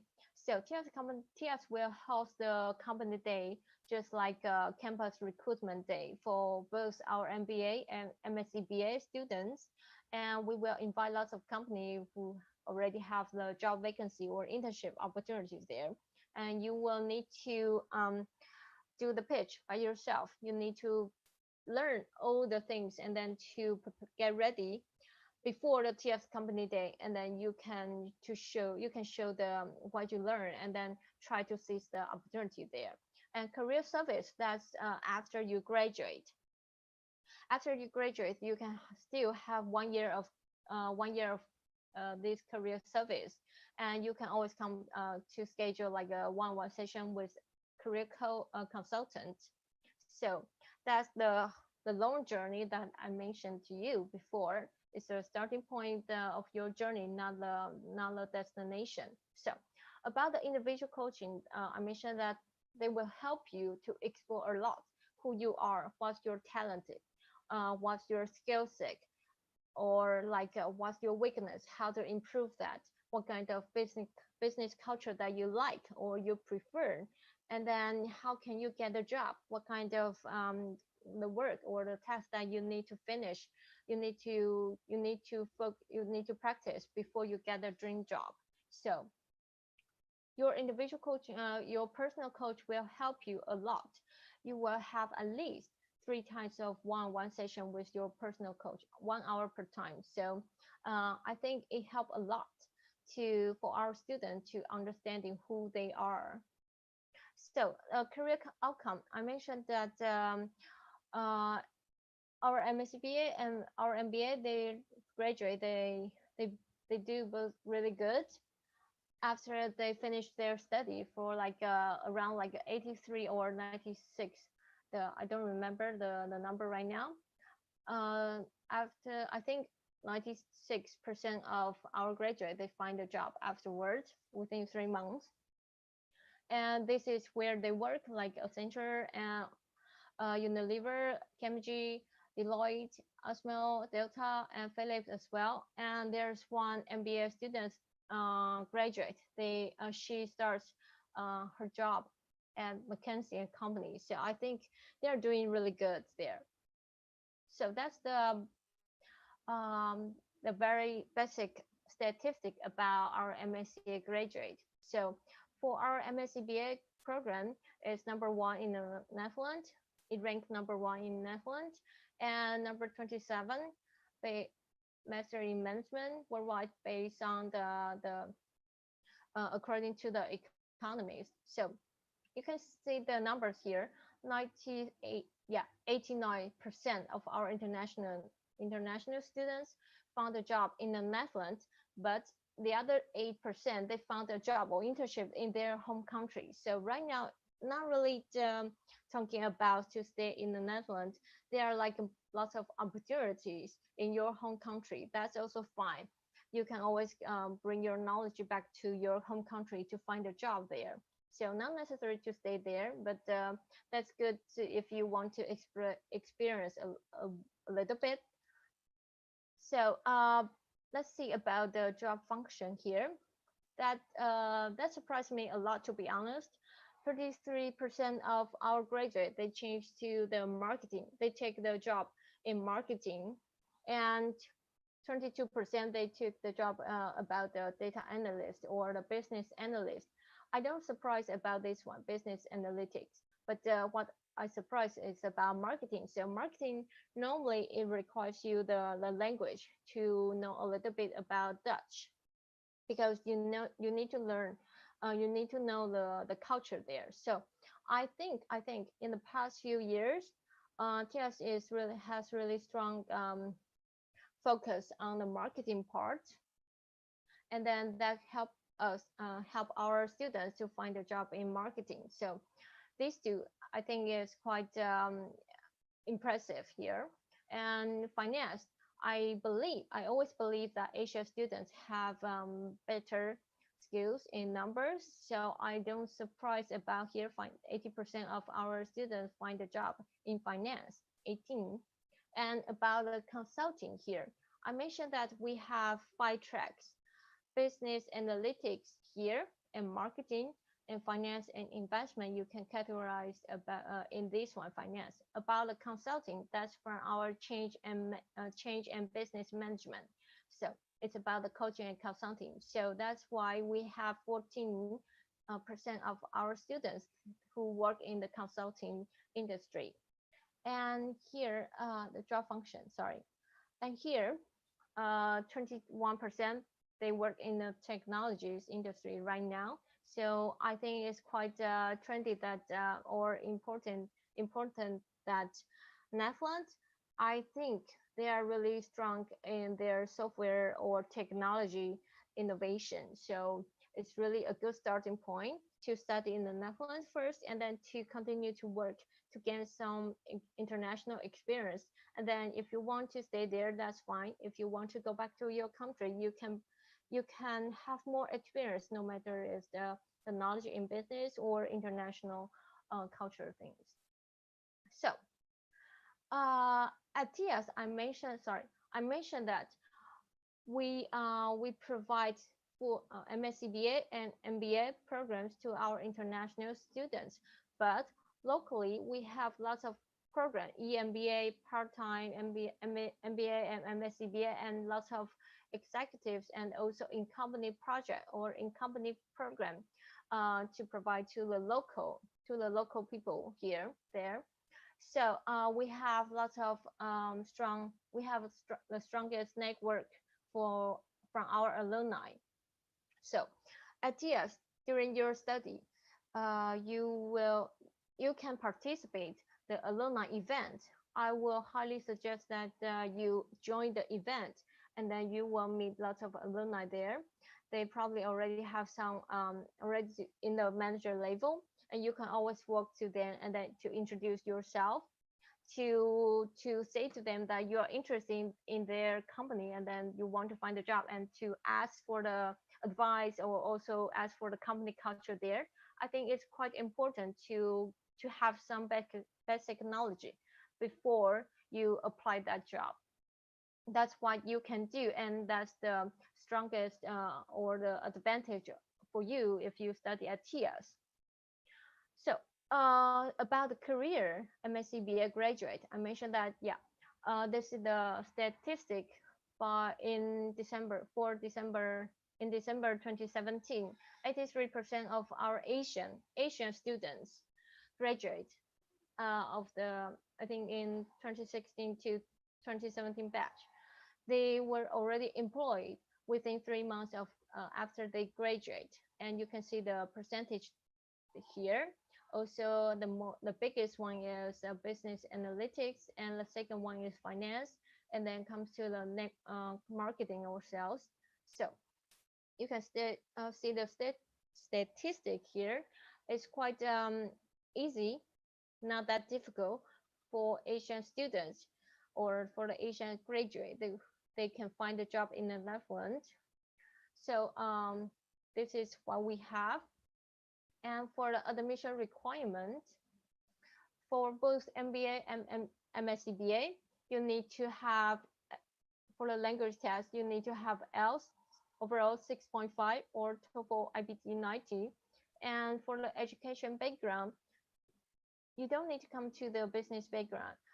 We can accept the bachelor degree in any field. So if you want to change your career from engineering to consulting, that's perfect. That's also fine. Welcome to TS. And for the work experience one, that's the different one. For MBA, you need to have at least 3 years of work experience. The average is 7 years. For MSCBA, we welcome students. If you just graduate, if you are just fresh graduate, or you already have some work experience, like just a few months or 1 year or 2 years, that's fine. For GMAT, for this year, we offer TS capacity test for both programs. I think that's also that's because for this COVID-19 pandemic. For the previous years, for MBA, we request you to have GMAT. For this year, we offer this opportunity for both applicants for these two programs to take our free TS capacity test. We will give you the practice material once you submit the online application form, and then we will schedule a date or time for you to take the TS capacity test. You can take the test online and in your mother tongue. It's not necessary to take the test in English. So you can choose which language you want to take. That's fine. That's the advantage of this test. So about the application process, I mentioned that we welcome students from different backgrounds. So I think it's good to share your resume to me, program advisor, and then we can schedule one-on-one session before you apply that.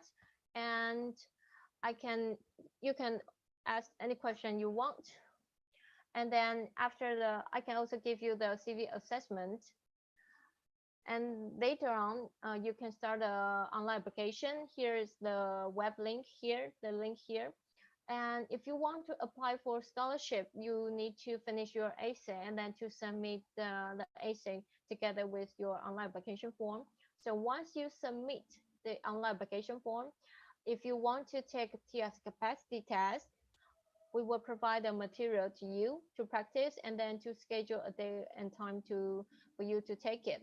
And after you've passed the TS capacity test, we will invite you to online interview either through Skype or Zoom. And the admission result will be sent to you very quickly, probably quickly than 2 weeks, probably just 1 week. So at TS, there's no application deadline. It's always rolling based, so first come, first serve. Also for the scholarship. So if you want to get the higher scholarship, welcome to submit the application very quickly, and we can proceed to the next step. So the most important one is the program fee. The above one is the MSCBA.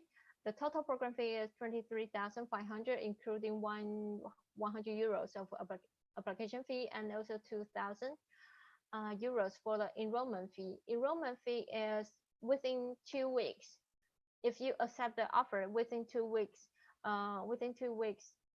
after receive the unconditional acceptance later, you need to pay this enrollment fee in order to secure your admission and also for your scholarship.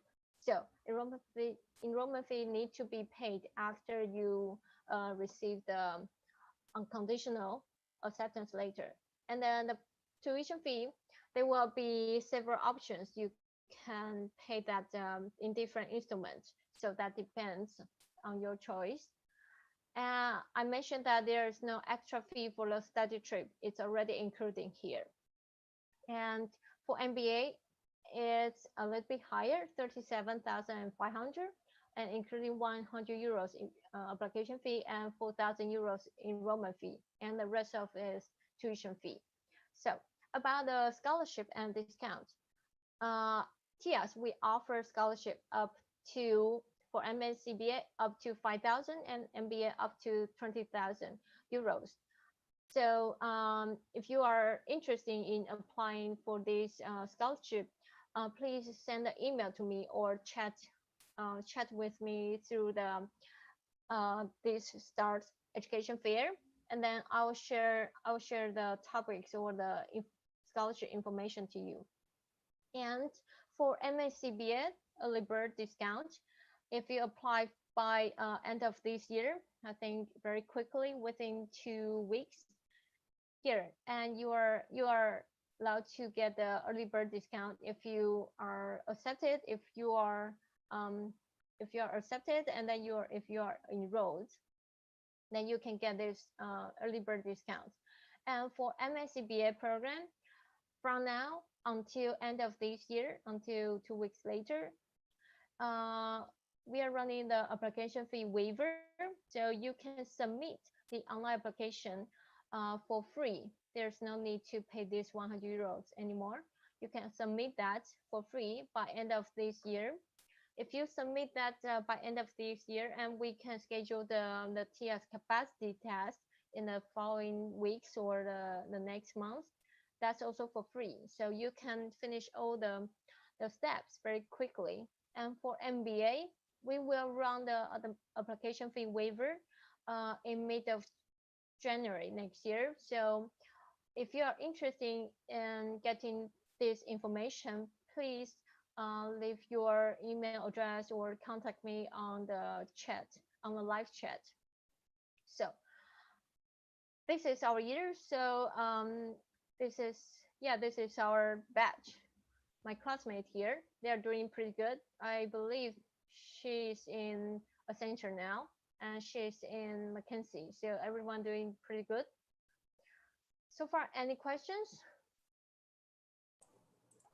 Hi, Miss Ava. Thank you so much for the sharing session. We actually have quite a number of questions from our participants who are watching us from home. So if you don't have anything to share, if you've done with your presentation, maybe we can get to a couple of the questions that we currently have. Yeah, we can do that. Okay, so one of the question is actually from Kang Lee. She's asking if TIS actually offers part-time master's program.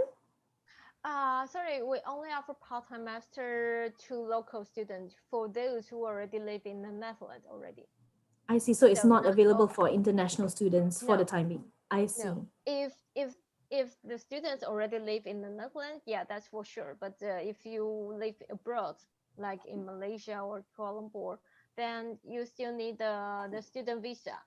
I see. Which means that you have to enroll as a full-time student.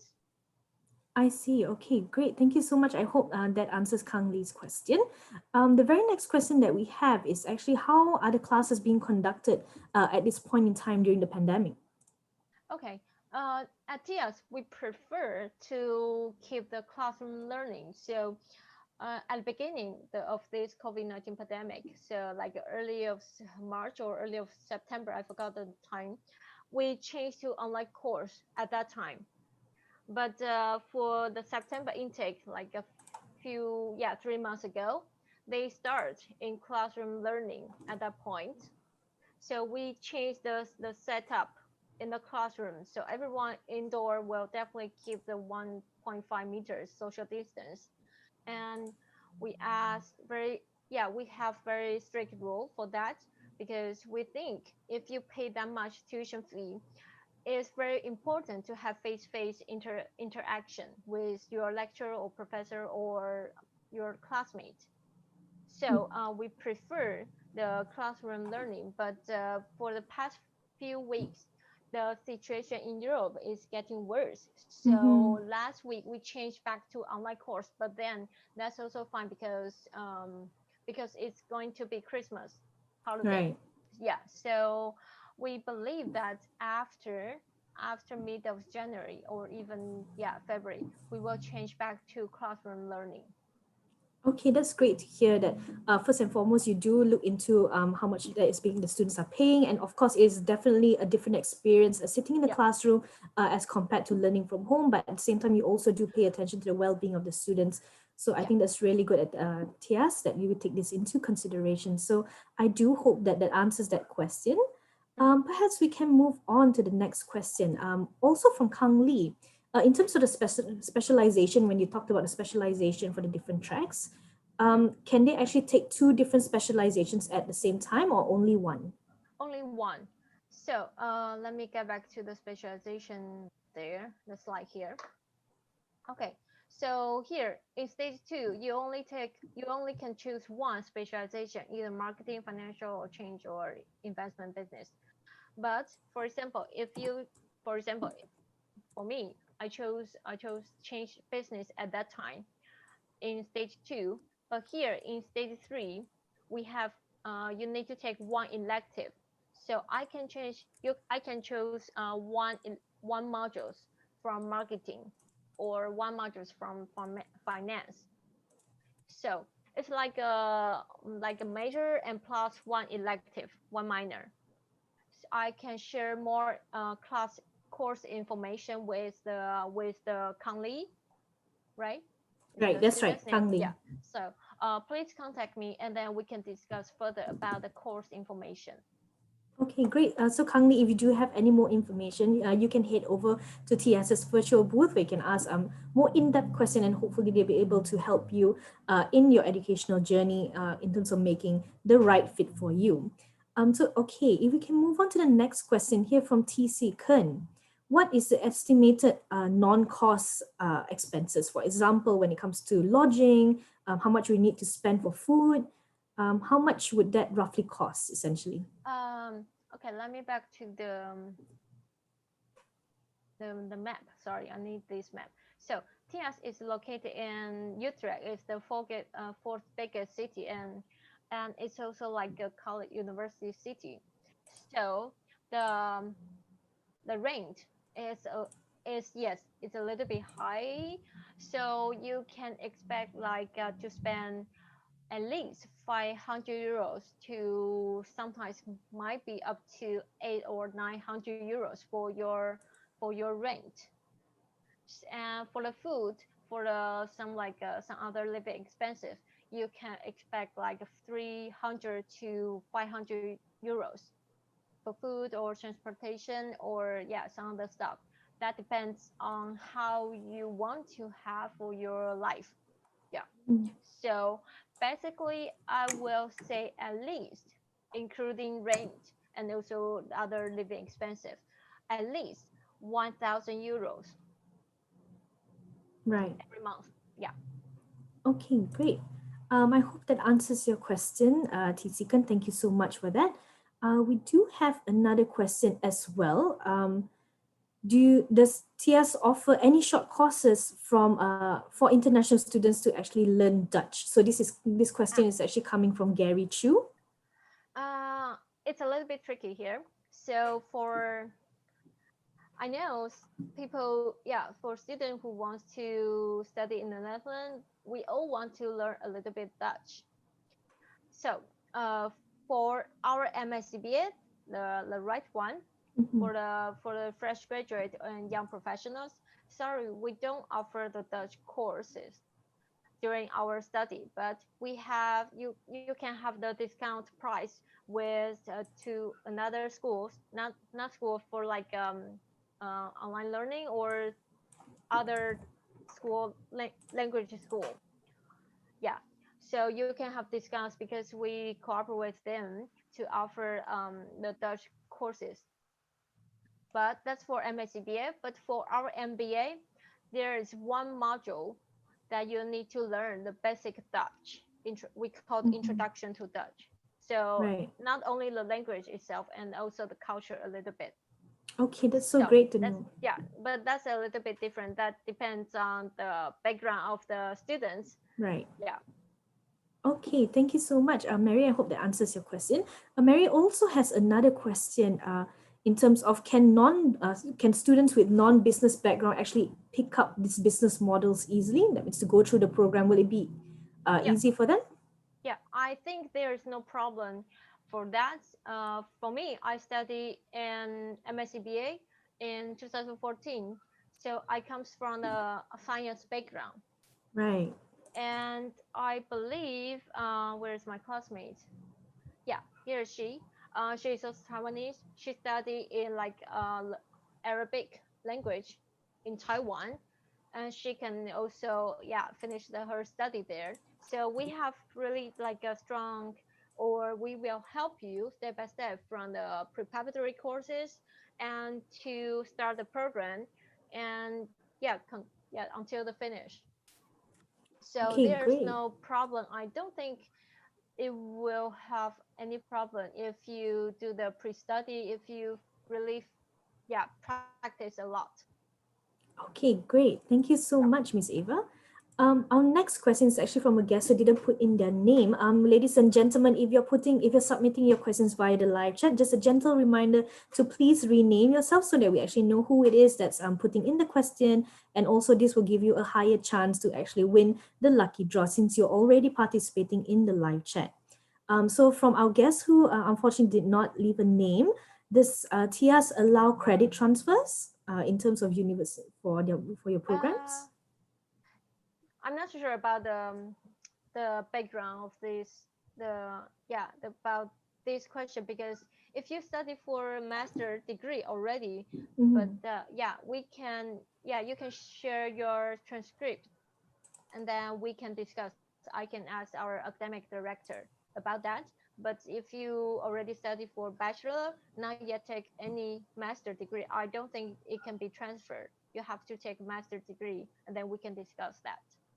Okay, great. So, ladies and gentlemen, for the person who asked if TIAS allows credit transfers, do head on over to the virtual booth so that they can help you find out a little bit more in terms of what kind of credit transfer you're looking at, and they'll be able to assist you a lot better as well. So do head on to the virtual booth at staredufair.thestar.com.my, where their counselors will be on hand to help you with any queries that you might have. Aside from that, we also have another question again from TC Kern. From an engineer without business or finance background, he's asking for advice on whether an MSc BA or MBA is more suitable.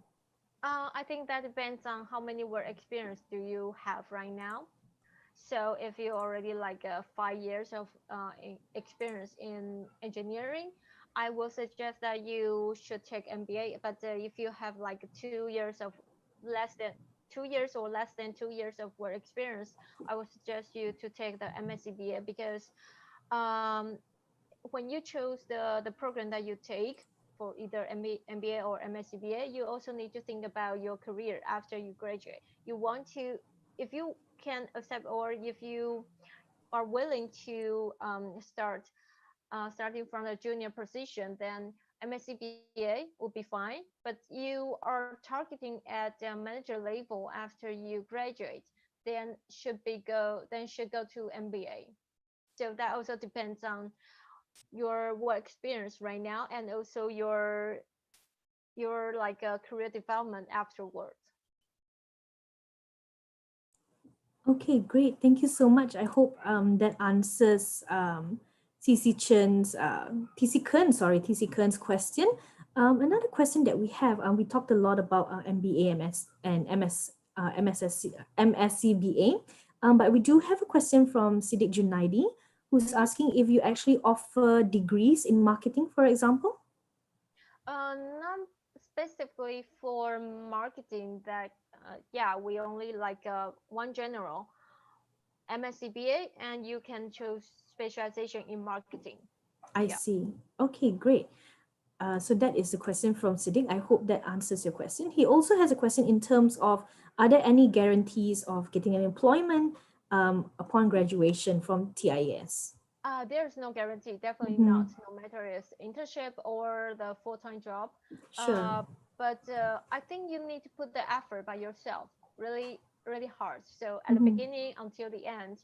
So of course, we will provide the support and the guidance throughout the journey. So for example, CV, how you write a resume in Dutch style, if you need to put the profile picture or not. So, and then how you choose the word in your motivation letter and your resume in order to get the opportunity to do the interview. How you do the interview, how you need to react, how do you do the handshake. So we will do these kind of things during those workshops. And again, Tias, I understand that you also have that coaching, personal coaching that you mentioned a bit earlier on. So that is a very good balance in terms of providing quality education as well as focusing on the students' personal development growth. So I hope, Siddiq, that this answers your question. It boils down to the effort that you put in, but Tias will also be able to help support your personal growth as well by providing coaching sessions. So aside from that, I think we have time for maybe another 2 more questions. Will that be okay, Miss Ava? Yeah, sure. Okay, we have another question from Gabriel Woon. He is asking if submission for application, are there any fees involved?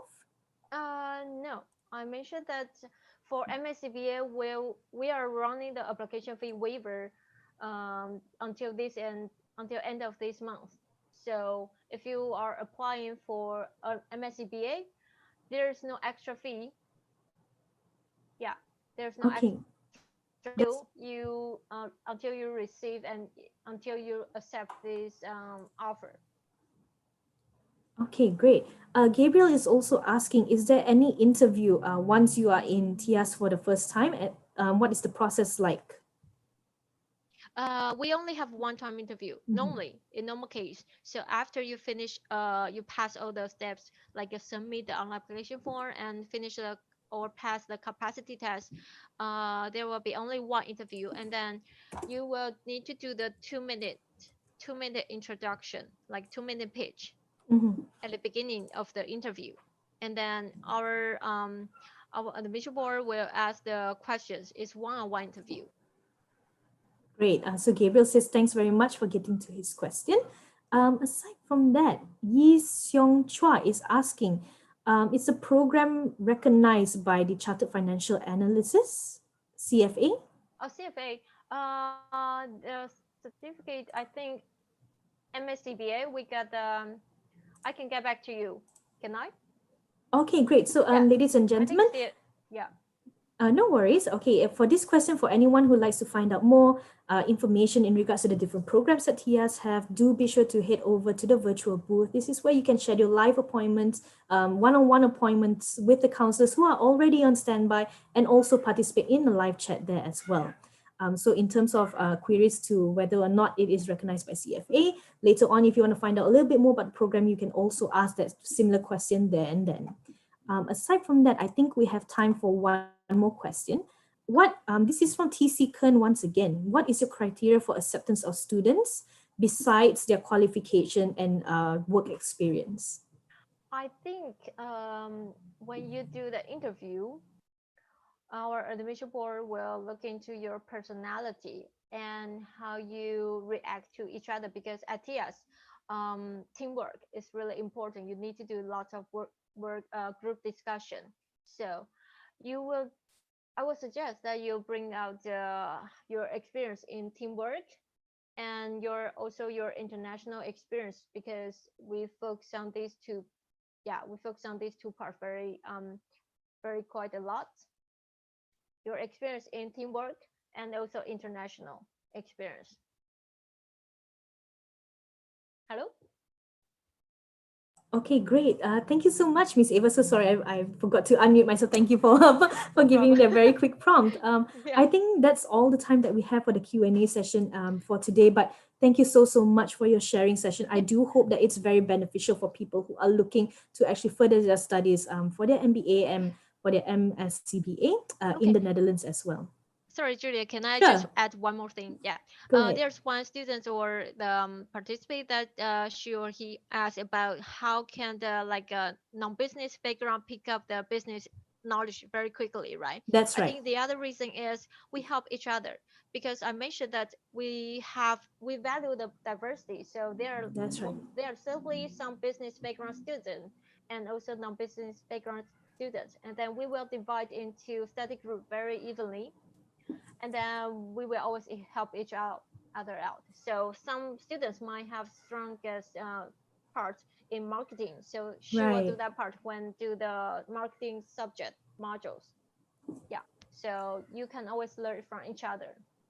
I think that's a very interesting model, because again, it shows that TIAS is really looking into the individual student's strength and how you can also help to develop them. So I do hope that for everyone who is participating in the live chat session, that this piques your interest a little bit more. And I do advise, we are so sorry if we didn't get to some of the questions, but please do make your way over to the TIAS School for Business and Society's virtual booth, where Miss Ava, as well as a few other counselors, will be able to take your question. So once again, Ms. Ava, on behalf of Uni Enrol and Star Media Group, we'd like to thank you so much for your time and for your sharing session. Yeah, thank Thank you you so much. Yeah. Okay. I'm Okay, going to goodbye. stop sharing. Yeah, Sure, bye. Have a thank nice you. day. You too. Yeah. Ladies and gentlemen, you just heard from Miss Ava live from the TS School for Business and Society. I'd like to thank you so much for your questions. If you have any queries, please do head over to their virtual booth. That is where you can find out more information about all the programs that they have, whether you're inquiring over whether or not you're qualified to actually apply for them, or if there's any scholarships that are available. That's where you'll be able to reach out to their counselors as well.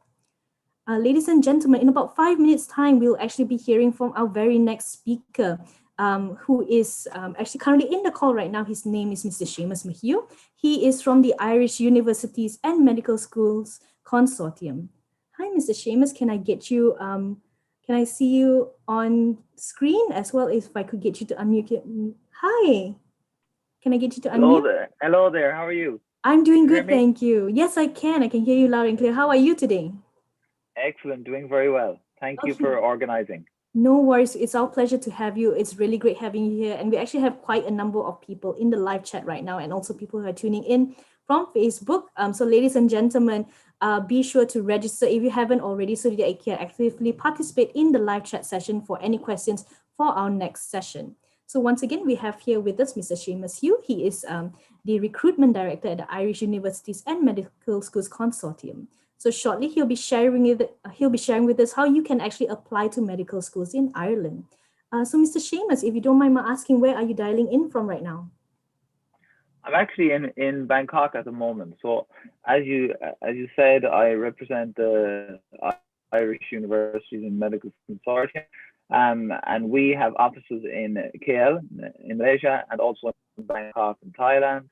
I am Irish myself, but based out here in Asia. So our main role is to help students in Southeast Asia get into Irish medical schools and dental schools. So as part of our consortium, there are 4 medical schools and 2 dental schools. I see, great. That's so great to hear. And it's a pleasure having you here. We do hope that our participants who'll be dialing in later, there'll be some of them who'll be joining shortly. So thank you so much for your time. Before we begin, I actually like to give really quick introduction in terms of IUMC. As you mentioned, it consists of one of Ireland's oldest and most prestigious universities that offer a world-class education for students all over the world. And this consists of the National University of Ireland, Trinity College Dublin, University College Cork, as well as University College Dublin.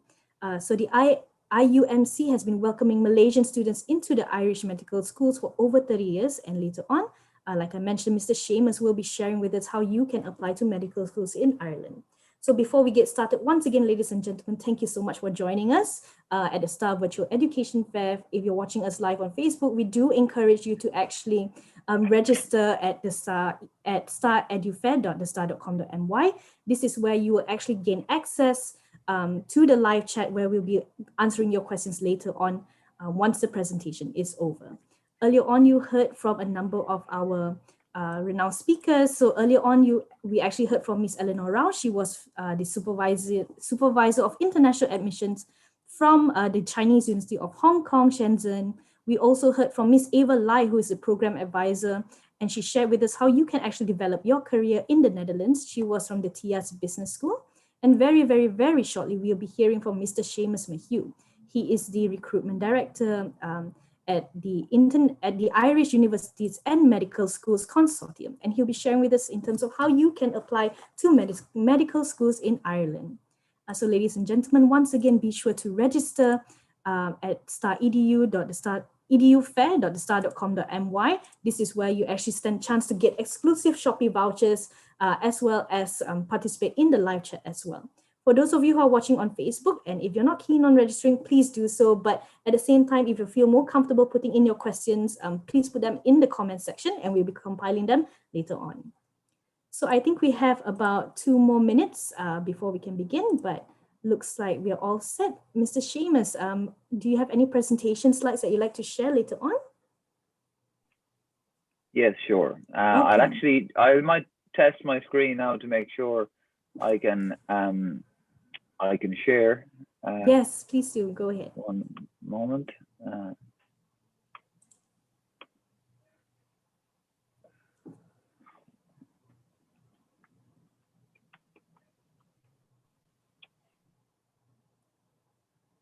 now.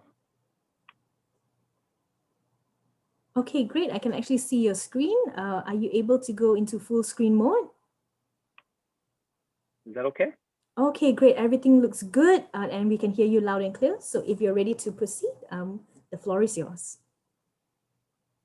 Thank you so much. I really appreciate it.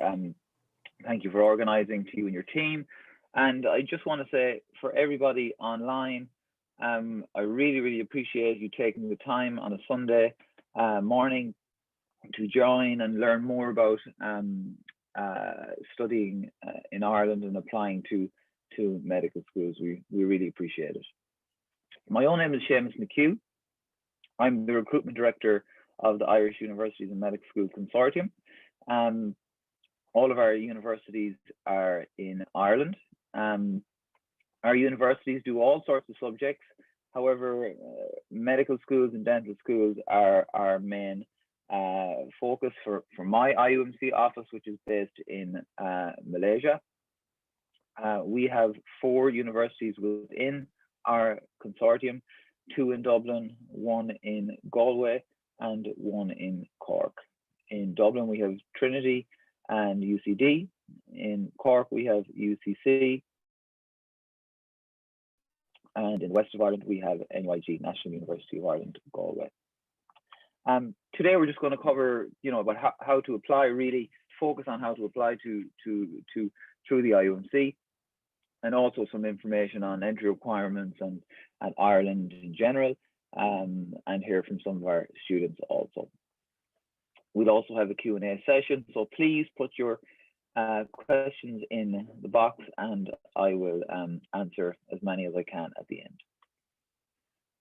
So just, I suppose, to be clear on the IUMC and what our office does. So we are based in KL, and students from Malaysia can apply to 4 medical schools and 2 dental schools. I know many of you most of you are probably thinking about medicine, because that is the title of our presentation. So for medicine, you can apply to 4 medical schools with 1 simple application. We try to simplify the process as much as possible. We know for high school students, it's a challenging period. You're doing exams, so we try to make it as simple as possible. You complete 1 application form, 1 set of supporting documents, and you can apply to 4 of the top medical schools in Ireland. There is an interview process that will happen in February, usually February every year. There's an interview for candidates that get to that stage, and then offers are issued in March of every year. And that's just a quick snapshot into the process.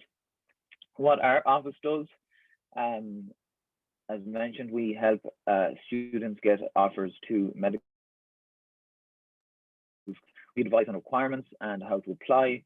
We prepare our students for interviews. So for any of you that would go through the process and will be selected for interview, our team would help you prepare for the interview. Obviously giving you some tips and how to prepare for interview, and basically how to put your best foot forward. Through the IUMC, there are also some discounts. So if you look on the individual university websites, the fees are actually higher than they would be through the IUMC. So there is a special IUMC reduced rate for any student applying through the IUMC and securing an offer. We also assist with accommodation, immigration. Luckily, Malaysian students do not need a visa to enter Ireland. However, there are some immigration procedures you would need to go through when you arrive. We would advise on them. We have some pre-departure briefings. We introduce our prospective students into current students, so students can get an idea what it's like to be on campus prior to arriving. As mentioned, our 4 universities are in Southern Ireland.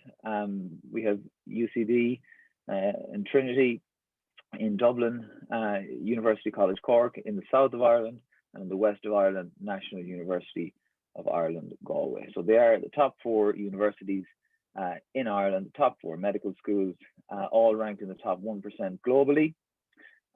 internationally recognized degrees, which is very important for our students thinking about medicine, studying abroad. They're looking to come to a country where their degree is recognized in Malaysia, in the US, basically all over the world. So the Irish degrees are excellent. And as mentioned, we have office based in Malaysia. So we have Malaysian staff that can advise you. Quick look at Ireland. So we are quite far away. We are in Western Europe. We are very close to the UK. However, we are not part of the United Kingdom. So many of you, I'm sure, are also looking at the UCAS. So the IUMC and applying to Irish medical schools would be completely separate to the UCAS. Many students will do a UCAS application. They'll also apply to separately to the IUMC for the Irish medical schools. So the Republic of Ireland, where all of our universities are, is an independent country, and separate, you would do a separate application for the IUMC. Now, to give you an idea how close we are, if you're in Dublin or in Cork and you're flying over to London, it takes about 1 hour. So it's very easy to travel to the UK, to travel to Europe. It does take quite a long while to get from Malaysia to Ireland. But once you're in Ireland, it's very easy to travel around Europe. Small country, there's about, I suppose, 25 million people in Malaysia. There's just 5 million people in Ireland. 20 to 25% of the population is in Dublin, the capital city. We have 2 languages, English and Irish. However, nowadays, English is widely spoken. We have an old language, Irish, but you don't hear it in day-to-day life anymore. Maybe in some small rural areas, but not in the big cities. So it is an English-speaking country. In fact, it's the only English-speaking country in the European Union now that Brexit and the UK have left the European Union. Currency is the euro. We have a very beautiful country. For those of you who have never traveled to Ireland or Europe, I'm sure you have seen us on the big screen. We're a very popular destination for blockbuster Hollywood movies, and also have a rich culture in music, dance, poetry, literature, all different areas. So it's a very nice place to live, and our cities are consistently voted in the top 5 cities to live in Europe, be it Galway, Dublin, and Cork. We are a tech hub for Europe, so I'm sure you're familiar with many of the logos here. You have a huge concentration of the European headquarters of many of these companies like Google, Apple, Microsoft, Facebook. You'll see one of our partner universities here, Trinity College Dublin, surrounded by the likes of Google, and these are European headquarters again of Google, LinkedIn, Amazon, Twitter, Airbnb, Facebook. So there's a lot happening in Ireland at the moment. We do have a beautiful country, but of course it's a very, very serious destination for business, finance, education, all these other areas. And these are some of our other cities. Cork City, beautiful city, as I said. Likes of Cork and Galway and Dublin are consistently voted for the top cities to live in Europe. Cork and Galway City, back up to Dublin City. Just some snapshot into the reasons why students are, coming to Ireland to study, and definitely quality is one of the main reasons why students will choose a destination for education. And similar to the UK, when students are thinking about medical schools, they're coming to Ireland for the same reason. High quality medical schools with internationally recognized degrees. But one big part of coming to Ireland is student satisfaction, student experience. So Ireland is consistently voted in Irish universities, top destinations for student satisfaction.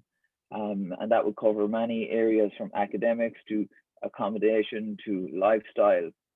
And it's a big part of studying abroad is is studying and your education, but also you need to live in a country, you need to enjoy your day-to-day life, and that's certainly what Ireland offers.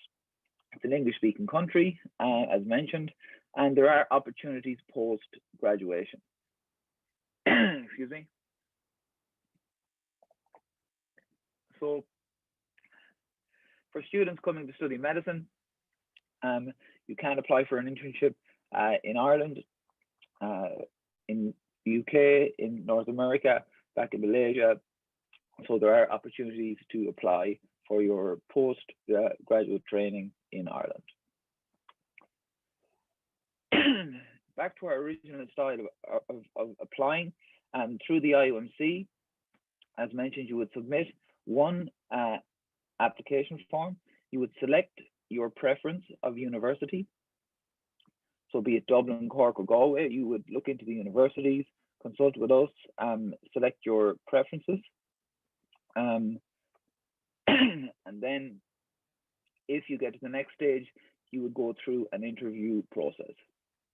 Through the IOMC, there's usually one interview for students, and students will select their preference, and hopefully in a perfect world, students will get their first choice. If not their first choice, we move on to their second choice, third choice, and fourth choice. Application deadlines. So obviously we're coming towards the end of December. For next year, the deadline would be 15th of January. So intakes would be September every year. The first round of deadlines is January the 15th. So that will be a key date for you to think about. Any of you who are still looking to apply, of course, can still apply for this September intake. And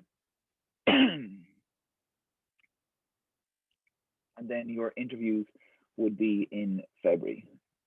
Conditional offers will be issued in March, April, and then you would move through accommodation, immigration process, getting your final grades, and unconditional offers being issued in July and August.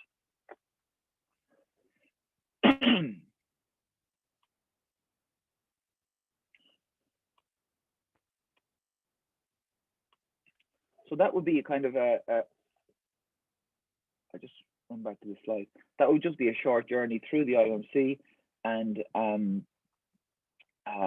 the key dates really for students, would be January, and applying before January, doing your interview in February, and then enrolling in September. So the programs designed for high school leavers are the 5-year program and the 6-year program. They would be the main programs that our IOMC office enrolls students into. As you'll see, all 4 universities have medicine, a Bachelor in Medicine, Bachelor in Surgery, Bachelor in the Art of Obstetrics at all 4 schools. 2 of the universities have 6-year programs, NUI Galway and UCD. These are a few key features of the medical programs. We get asked a lot, what kind of curriculum is it? It's a modern integrated systems-based curriculum and governed by the World Federation for Medical Education. And there are early patient contact, problem-based learning. The full programs are delivered in Ireland.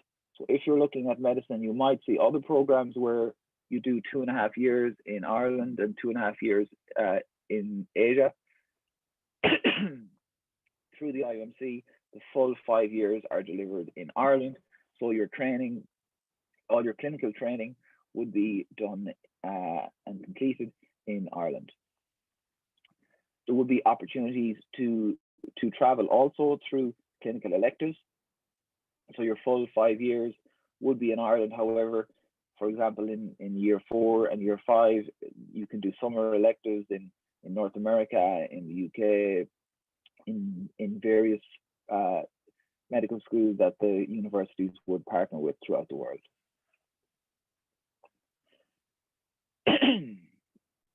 So these are just some of the key features of the medical schools throughout Ireland. And again, for students, I'll talk a little bit about requirements shortly, but for students with A levels and IB diploma, they would be aiming to come into year one, like I said, the 5-year program. Any students that do not meet the requirements may be eligible for the 6-year program. Excuse me. So after completing 5 years or 6 years, depending on what a student enrolls in, there is a 1-year internship, 12-month internship in Ireland. In some countries, it's called housemanship residency. All students would have to apply for that. It's not something that's guaranteed. You would apply in final year. EU students and non-EU students can apply, and it's a paid position with the Health Service Executive in Ireland. Some students will decide to do it in Ireland, others will come back to Malaysia, to North America, various different countries. Then there's the special pathway route or the general pathway route further down the line.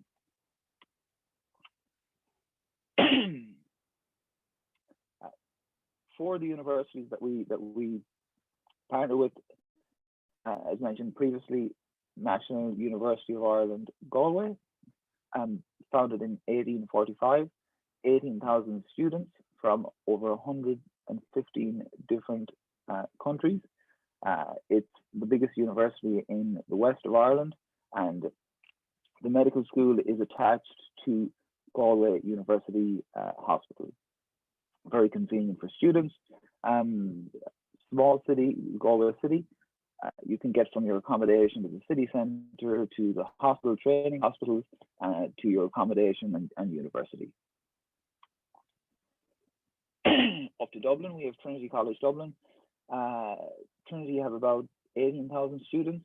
In the medical school, they take in about 210 students every year, between EU and non-EU, about 30%, 35% non-EU students.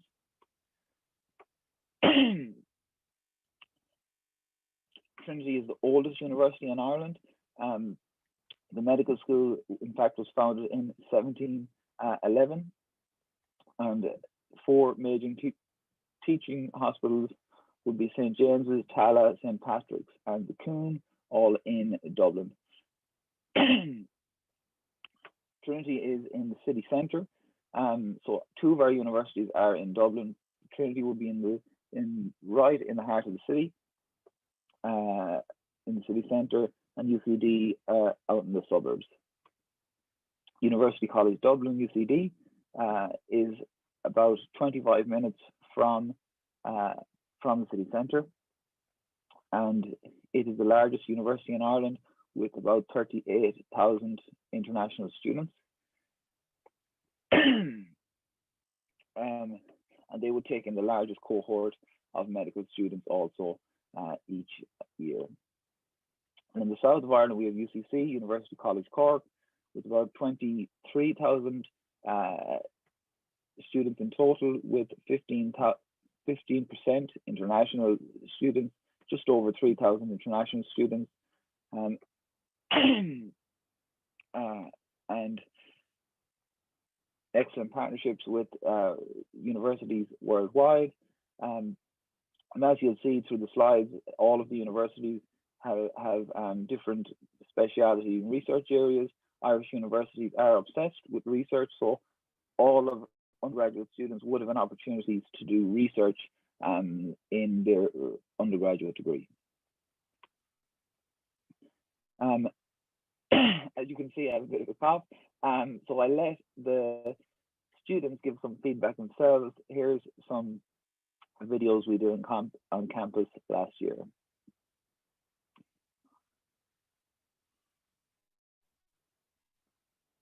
My name is Kevin Christian.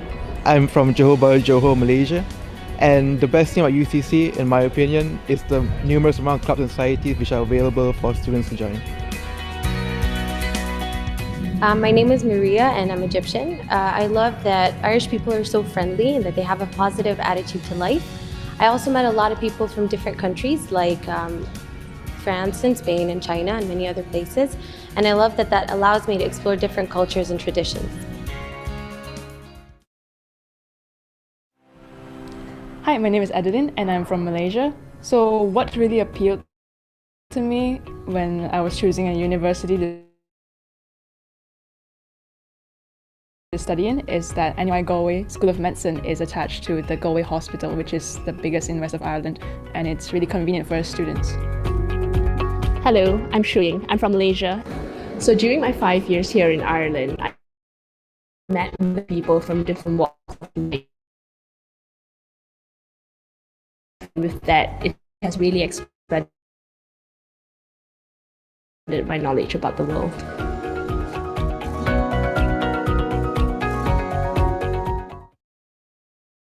Campus lifestyle, the introduction of self-studying, which is important in clinical years, so it allows me to be more independent, and the fact that the degree is recognized internationally.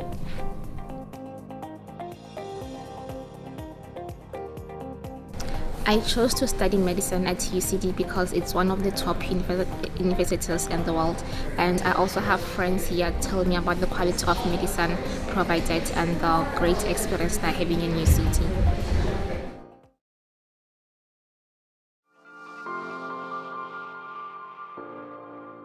My name is Charles Min.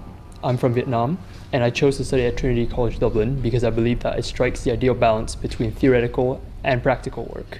In addition, it has the advantage of being one of the few English-speaking countries within the European Union. My name's Mehek. I'm from India and I applied through IUMC Malaysia. What really stood out to me about Trinity's medical program was the way they structure it. It's a spiral program, so it's very well integrated and connected, and every year leads to the other and it builds up, and that really helps your understanding as a student and as a doctor as well. Trinity is in the heart of Dublin, which is the capital city of Ireland. The reason that I like it so much is because of its accessibility and its convenience for traveling, shopping, and of course, studying. IUMC has been very supportive during the application process, and also IUMC students are very united and supportive of each other on campus.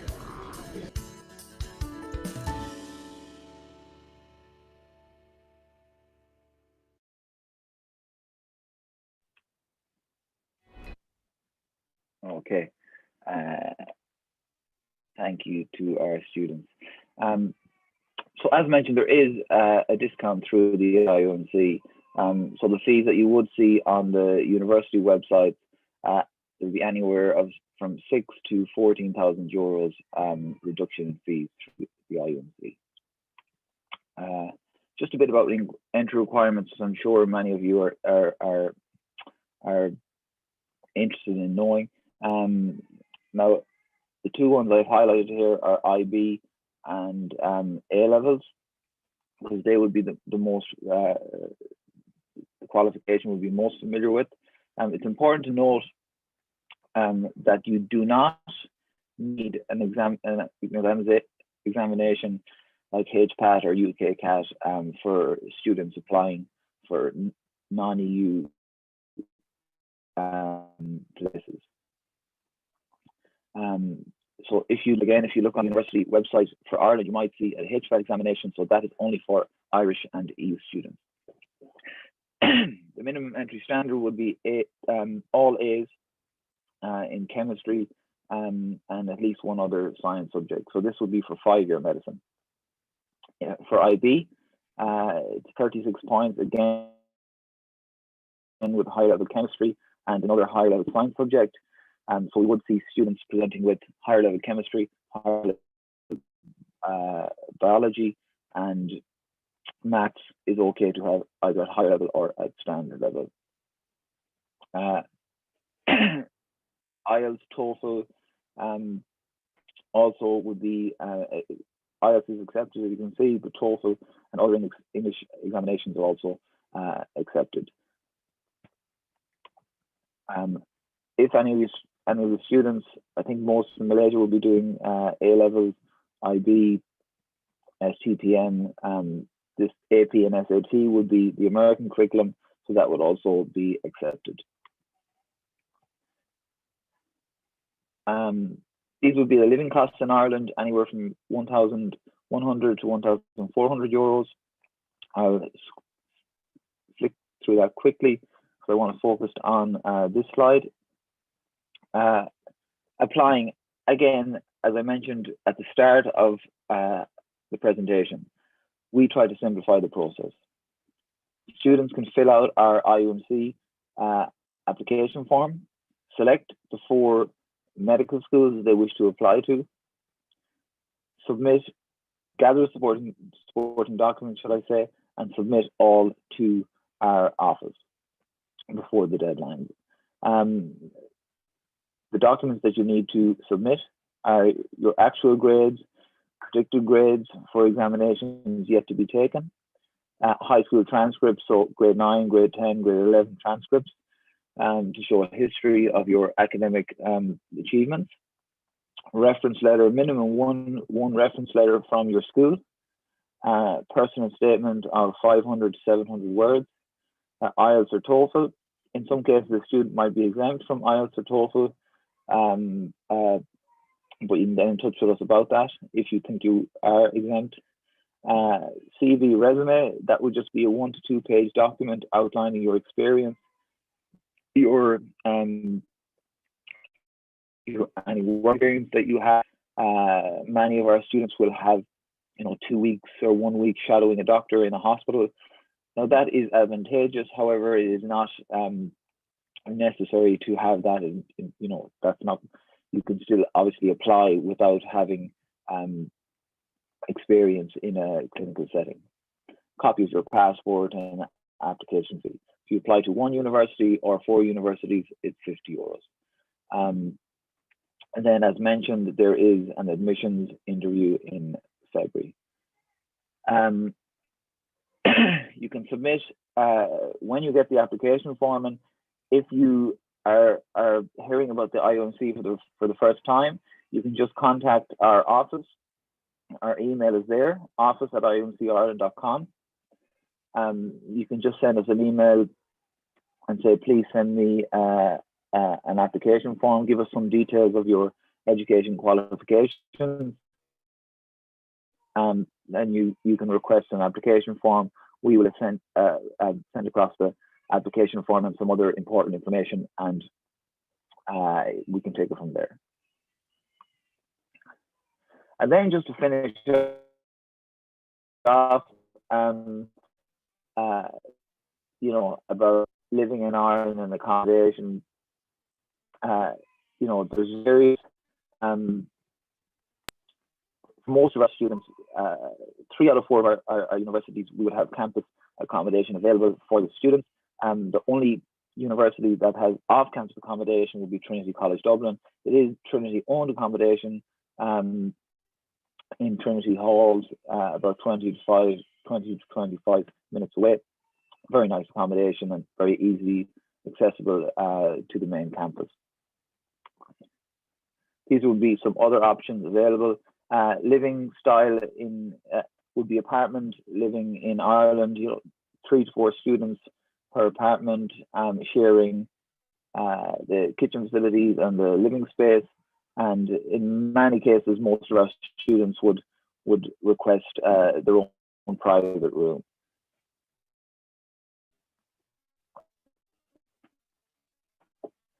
And then, as mentioned earlier, it's all good and well getting into a good university, but potentially you're going to be living in Ireland for 5 or 6 years. So it's very important to be in a country where you feel welcome and you enjoy living, enjoy life. And I think definitely has that across all of our universities and cities, from Dublin, Cork to Galway. So much to do, clubs, societies, every sport you can think about would be offered in our universities.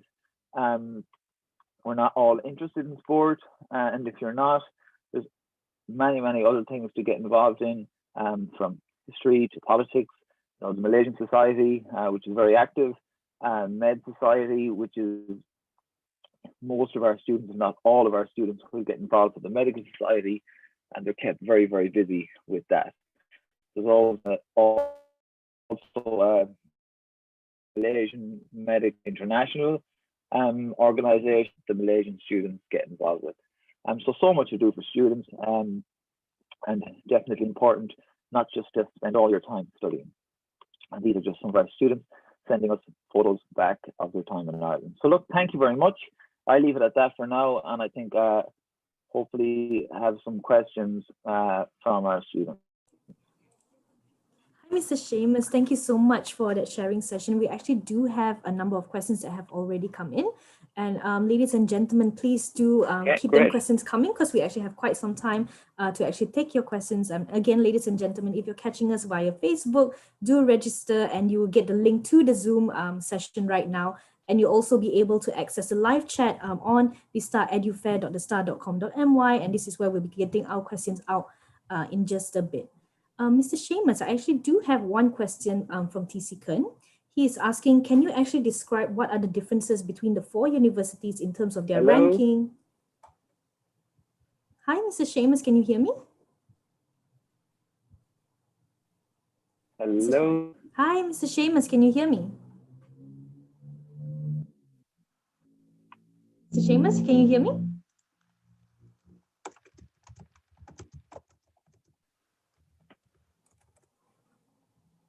Hello. Ladies and gentlemen, do give us a moment. We are experiencing a slight technical issue. Hi, Mr. Seamus, can you hear me? Yeah, I can hear you. Can you hear me okay? Yes, I can. All right, I can hear you. Is everything good and clear on your end now? Yeah, that's better. Okay, great. So we do have one question from TC Kern. He's asking, can you actually describe what are the differences in the 4 different universities in terms of their ranking? What are the course fees like? The difference between the campuses like? What are differences in the living expenses as well? Would you be able to help us answer that question? Sure. Yeah, look, there's like all universities, there's different rankings, and you know, you can check that very easily online. However, I would say with rankings, like undergraduate medicine in Ireland is very much standardized across the board. You know, it's tightly regulated. We have a small country with 6 medical schools.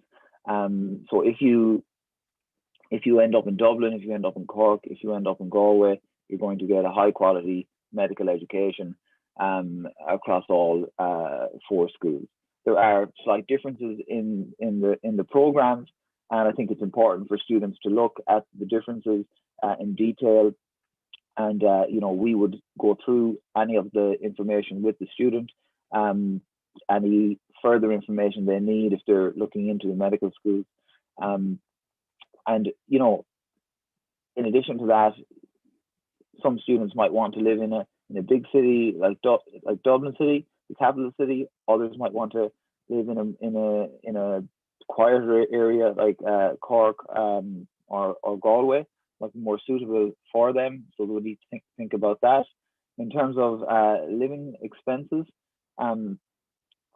you're talking about 13,000 to 14,000 euros per year per academic year in Dublin, and in Galway and Cork about 10,000 euros per year.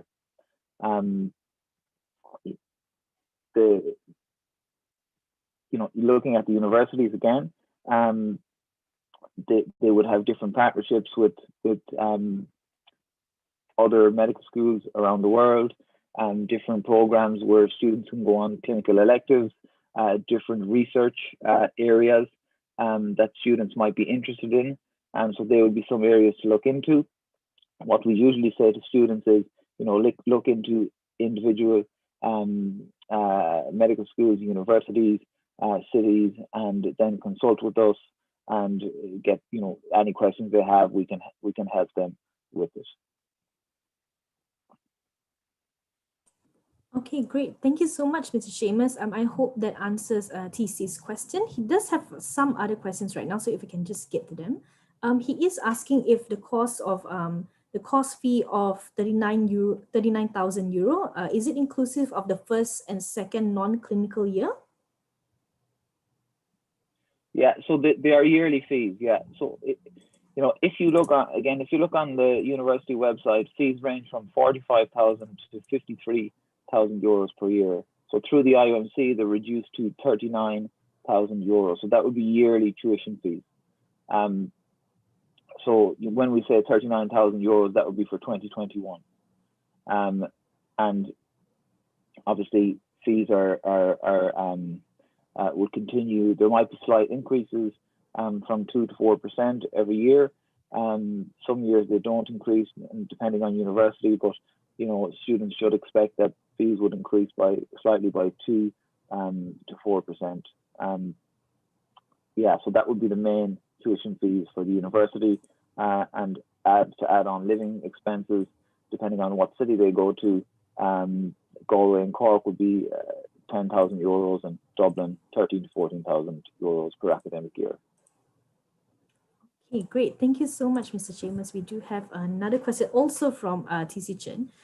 He's asking if you accept foundation programs offered, for example, by the University College Dublin, as well as the Royal College of Surgeons in Ireland, Malaysia campus as an entry requirement. Yeah, so standard requirements are A levels, IB diploma, American curriculum plus SATs. Any foundations, what we would say to students is, yes, they can apply with the foundation, and we would present that to individual medical schools and hopefully get them an interview. So we don't have any set requirements for foundations, but a student could come to us and say, look, I have this foundation from X institution. I would like to apply, and I would like you to present my application to the medical schools. Obviously, they would need to be doing very well, need to be getting A's in their foundation, covering the science subjects, and they may have an opportunity to get in, but it would be an application such as that will be reviewed on a case-by-case basis. Okay, great. Thank you so much. The next question that he has is also, is there any guarantee of them being able to do their housemanship in Ireland instead of coming back to Malaysia to get their housemanship done? Yeah, it's a good question. Guarantee obviously is a very hard thing to say. Obviously, they need to get through first year, the second year, third year. In previous years, it was quite difficult to get an internship / housemanship in Ireland. However, over the last 2 to 3 years, numbers have increased. Last year, in fact, all non-EU students who graduated were offered internships in Ireland. Now, we don't know if that's going to continue, so it's not something that will be guaranteed. We couldn't say to a student, oh, you're guaranteed to get an internship. However, the chances have increased of students securing an internship in Ireland. Be it you're EU or non-EU, you can apply. The better you do in your final exams would mean you have a higher chance of securing an internship. So there's certainly a possibility, but it's not something that would be guaranteed as part of securing an offer for medical school, for example. So you would apply. So in short, in final year, in 5th year of the degree, he would apply to his internship in Ireland, and hopefully at that stage it's similar to what was last year, where there's increased internship posts available, and he would end up securing an internship. Okay, great. So I think just to recap, there is a high possibility of securing internship, granted that they actually do perform well in their final exam. I think this goes without saying for any application that people put in, any course that people take up as well. So thank you very much, Mr. Sheamus. We do have a question from Kang Lee. For dental graduates, do they need to be posted in Ireland for the first year to get their annual practicing certificate? Yeah, unlike medicine, there's not an internship or required for dentistry. So in fact, students can, once they graduate dentistry, after 5 years, they can effectively go on and work if they wish. so they could finish in Ireland and then work straight away, or if they want to come back to their own country, obviously they would have to satisfy the requirements in their home country or wherever they're coming intend on practicing. But dentistry, there's no additional foundation program. So when they do the 5 years, then they're ultimately have the first part of their training completed. Okay, great. Thank you so much. Another question that has come in is that are there any scholarships we are not just limited to just Malaysians? What kind of scholarships are there on offer for Malaysian students? Yeah, well, there would be the reduction that we would have for the 4 universities to bring the fees down to 39,000 euros would, for all 4 universities, would offer that scholarship for Malaysian students. 3 out of the 4 universities would offer it for all nationalities coming through the IUMC. So that Trinity, UCC, and NUIG would give that scholarship for every single student coming through the IUMC. Then there are, every university has various scholarships available. I can send a link to any students that are interested. The Government of Ireland also has some scholarships. Obviously, they can be quite competitive, and it can be challenging to get scholarships, but certainly worth applying to.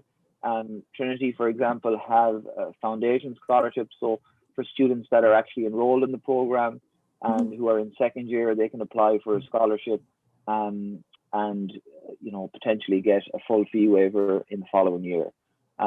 So there's many scholarships available. Some are country specific, some are university wide, Government of Ireland scholarships.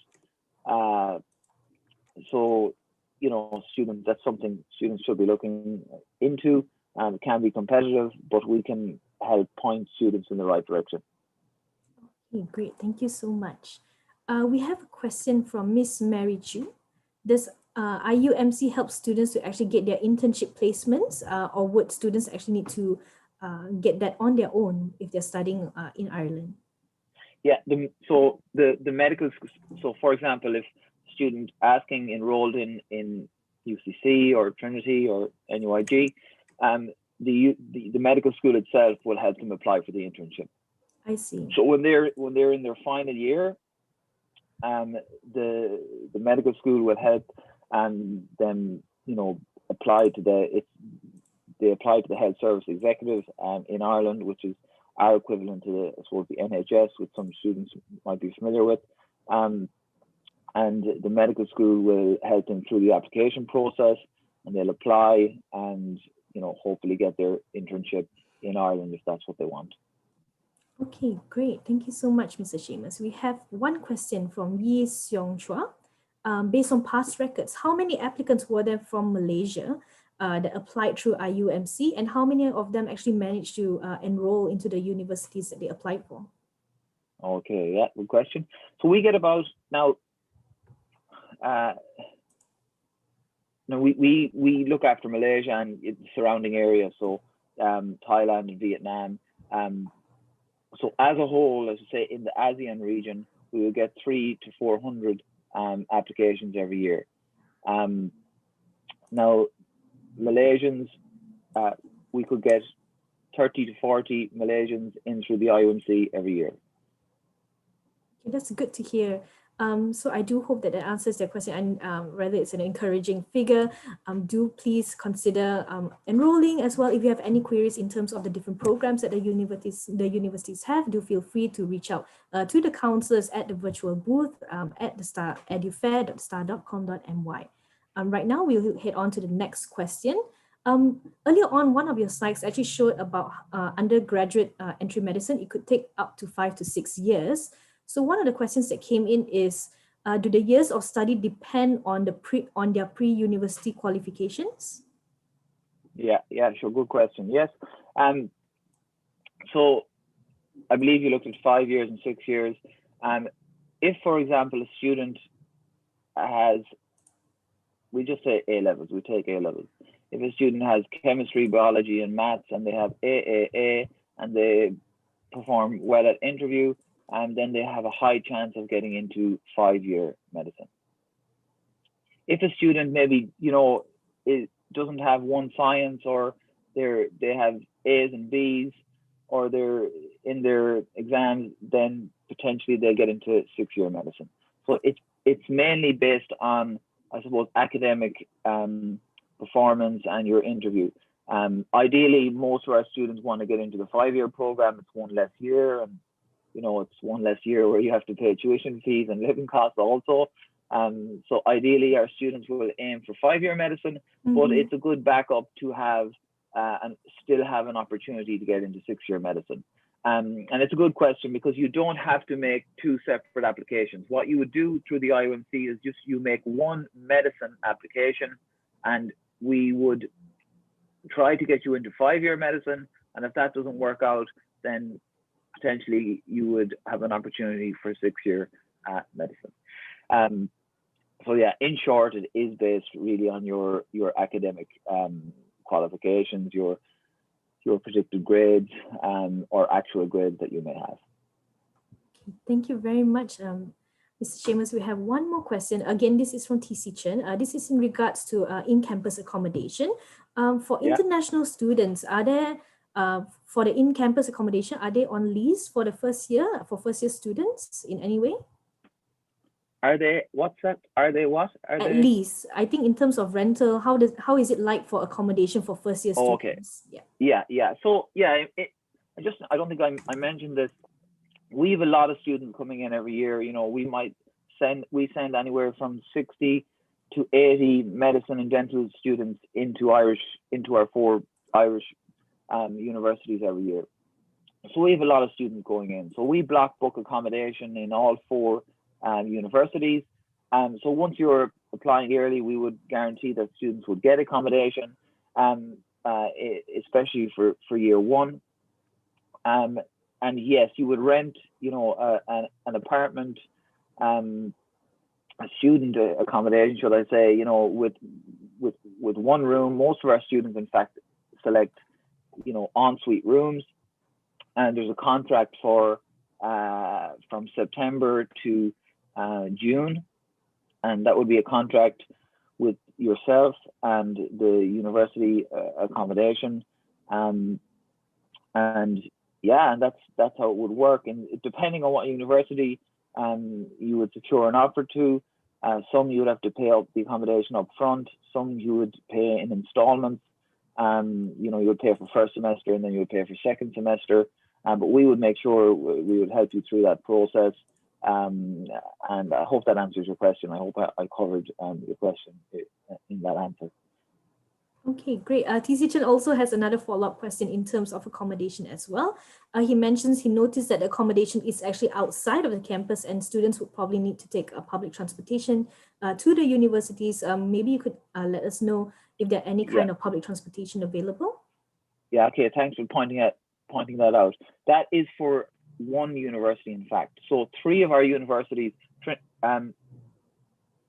UCC, University College Cork, NUIG Galway, and UCD all have on-campus accommodation. So you would basically, if you wish, you would be staying on campus, walking to your classes every day, basically based on campus. The one you saw where it would be off campus was Trinity College Dublin. So Trinity is the oldest university in Ireland. It's right in the city centre. So unfortunately, there's no on-campus accommodation for first-year students. So most of our students will stay in Trinity Halls, which is Trinity-owned accommodation in a lovely area of Dublin. And there's security, and it's very easy to get there, but it does take 25 to 30 minutes to get there. Other students that want to be closer to Trinity will, book privately owned student accommodation in Dublin city centre. It's a bit more expensive. It's not managed by Trinity, but it is student accommodation. So it's all students in the units. You know, you'd have Trinity students there, you'd have UCD students there, you'd have DIT students there. So some students would like that because they want to be able to walk to campus every day. So I suppose in summary, 3 out of 4 of our universities do have on-campus accommodation, and 1 university has off-campus accommodation. Okay, great. Thank you so much. I think we have time for about 2 more questions. Coming back to TC Chen as well as Gabriel Woon, who actually has a question in terms of, are they able to remain working in Ireland, or would they have to actually return back to their home countries after they're done with their studies? Yeah, in fact, in Ireland at the moment, there's a shortage of doctors. The only issue is, I suppose, is making sure students secure their internship in Ireland. So in short, the answer is yes. You can stay in Ireland, you can do your medical internship, and then you can move on to your specialist training or your general pathway. So if you wanted to become a GP, you would go the general pathway. If you want to become a surgeon, for example, you do your basic specialist training and then your higher specialist training, and then you'd move on to become a consultant. I suppose on a positive note for a student, we do have a shortage of doctors in Ireland, so there are possibilities to stay in Ireland to work. But do be aware that it is an application process. You need to apply for your internship in the final year of your degree. These are paid positions with the health service executive in Ireland, so you would be on a medical internship being paid by the Irish state. So it is a process, but the short answer is yes, it's possible. Okay, great. Thank you so much. I think we'll take just one last question, if that's all right with you, Mr. Seamus. This is actually from Rachel C. Rachel is asking, she noticed that IUMC actually offers speech and language therapy as part of the course. And she's actually interested in this. Is there any way that she can actually go about this? How can she go about this? Yeah, okay. Thanks, Rachel, for that question. Yes. So as mentioned earlier, our universities do health sciences, business and law, engineering, all sorts of courses. Like our main, responsibility in my team in Malaysia is medicine and dentistry. However, we do have other programs, and every year we have students like Rachel that may be interested in different areas. So what I would say is contact us. I'll put you in touch with a member of my team, and we can help you apply to the university if that's what you wish. No problem. Okay, great. And I think that's all the time that we have for today's Q&A session. Once again, Mr. Seamus, we really do appreciate you taking your time to run us through the different universities, entry requirements, and what it's like to actually study in Ireland, and also for taking our audience's questions. So on behalf of Star Media Group as well as Uni Enrol, thank you so much for your time and for getting to our questions. Thank you very much. Thank Mr. you. Seamus. I really appreciate it. Thank you for organizing it. And for everyone listening, we are here at the fair. I think you have our details, office at iumcireland.com. You will find us on the Star virtual platform. So get in touch with us. I'm actually on call now, so you can get in touch with me on WhatsApp or my colleague Samantha. And again, we really appreciate you joining, asking questions. I hope you found it interesting. And of course, there's a lot of information to take in. We'd be happy to set up a consultation, a one-to-one consultation with any of you. Okay? Great. Thank you so much, Mr. Seamus. Right. Bye-bye. Take care. Goodbye. Thank you. Ladies and gentlemen, you just heard from Mr. Seamus Mahue. He is from IUMC. And as he mentioned earlier, if you do have any questions, any further questions that you'd love to know more about the different universities, how you can enroll, please do head over to the virtual fair, our Star Virtual Education Fair. The virtual booth is set up, and the counselors are actually on standby to receive your questions. Over there, that's where you can actually schedule one-on-one appointments with the counselors. You can also look into the different programs that they have available. And right now, if you look into the live chat session, you can actually also see Miss Samantha Sue from IUMC. She's also put in their contact details where you can actually reach out to them all the way up to 6 p.m. today, and also to text them immediately. They're also available and on standby waiting for your questions right now. So ladies and gentlemen, we've had a very, very, very exciting morning, and we heard from three amazing representatives from three top-notch institutions. Earlier on, we heard from Miss Eleanor Rowe. She was from the University of Hong Kong, the Chinese University of Hong Kong, Shenzhen. Miss Ava Lai from TIAS School for Business Society, and we just heard from Mr. Seamus Mahue from the Irish Universities and Medical Schools Consortium. If you have any queries, once again, please do feel free to visit their virtual booth where you can schedule one-on-one appointments or start a live chat session with their counselors. For those of you who have been with us since early this morning, thank you so much for your participation, and we hope that you'll find the best fit for your educational needs. Again, if you're watching us via FB Live, I highly encourage you to register at the Star Virtual Education Fair website at staredufair.thestar.com.my if you haven't already. Registration is completely free, and registered attendees will also get exclusive Shopee vouchers. You'll also be sent a link to join us via Zoom if you feel like it, and also to participate in the webinar on the Star Virtual Education Fair platform as well. Aside from that, you also stand a chance to win lucky draw prizes like a Huawei MediaPad. This will go out to active participants who actually participate in our live chat, asking questions to our speakers who are on call and things like that. Ladies and gentlemen, shortly we will actually be going on a very quick break. We'll be continuing on with the Star Virtual Education Fair webinar at 2 p.m. all the way to 6 p.m. So be sure to register and join us later on at 2 p.m. where we'll actually be hearing from Ms. Zhang Zexi from the Shanghai University of Traditional Medicine.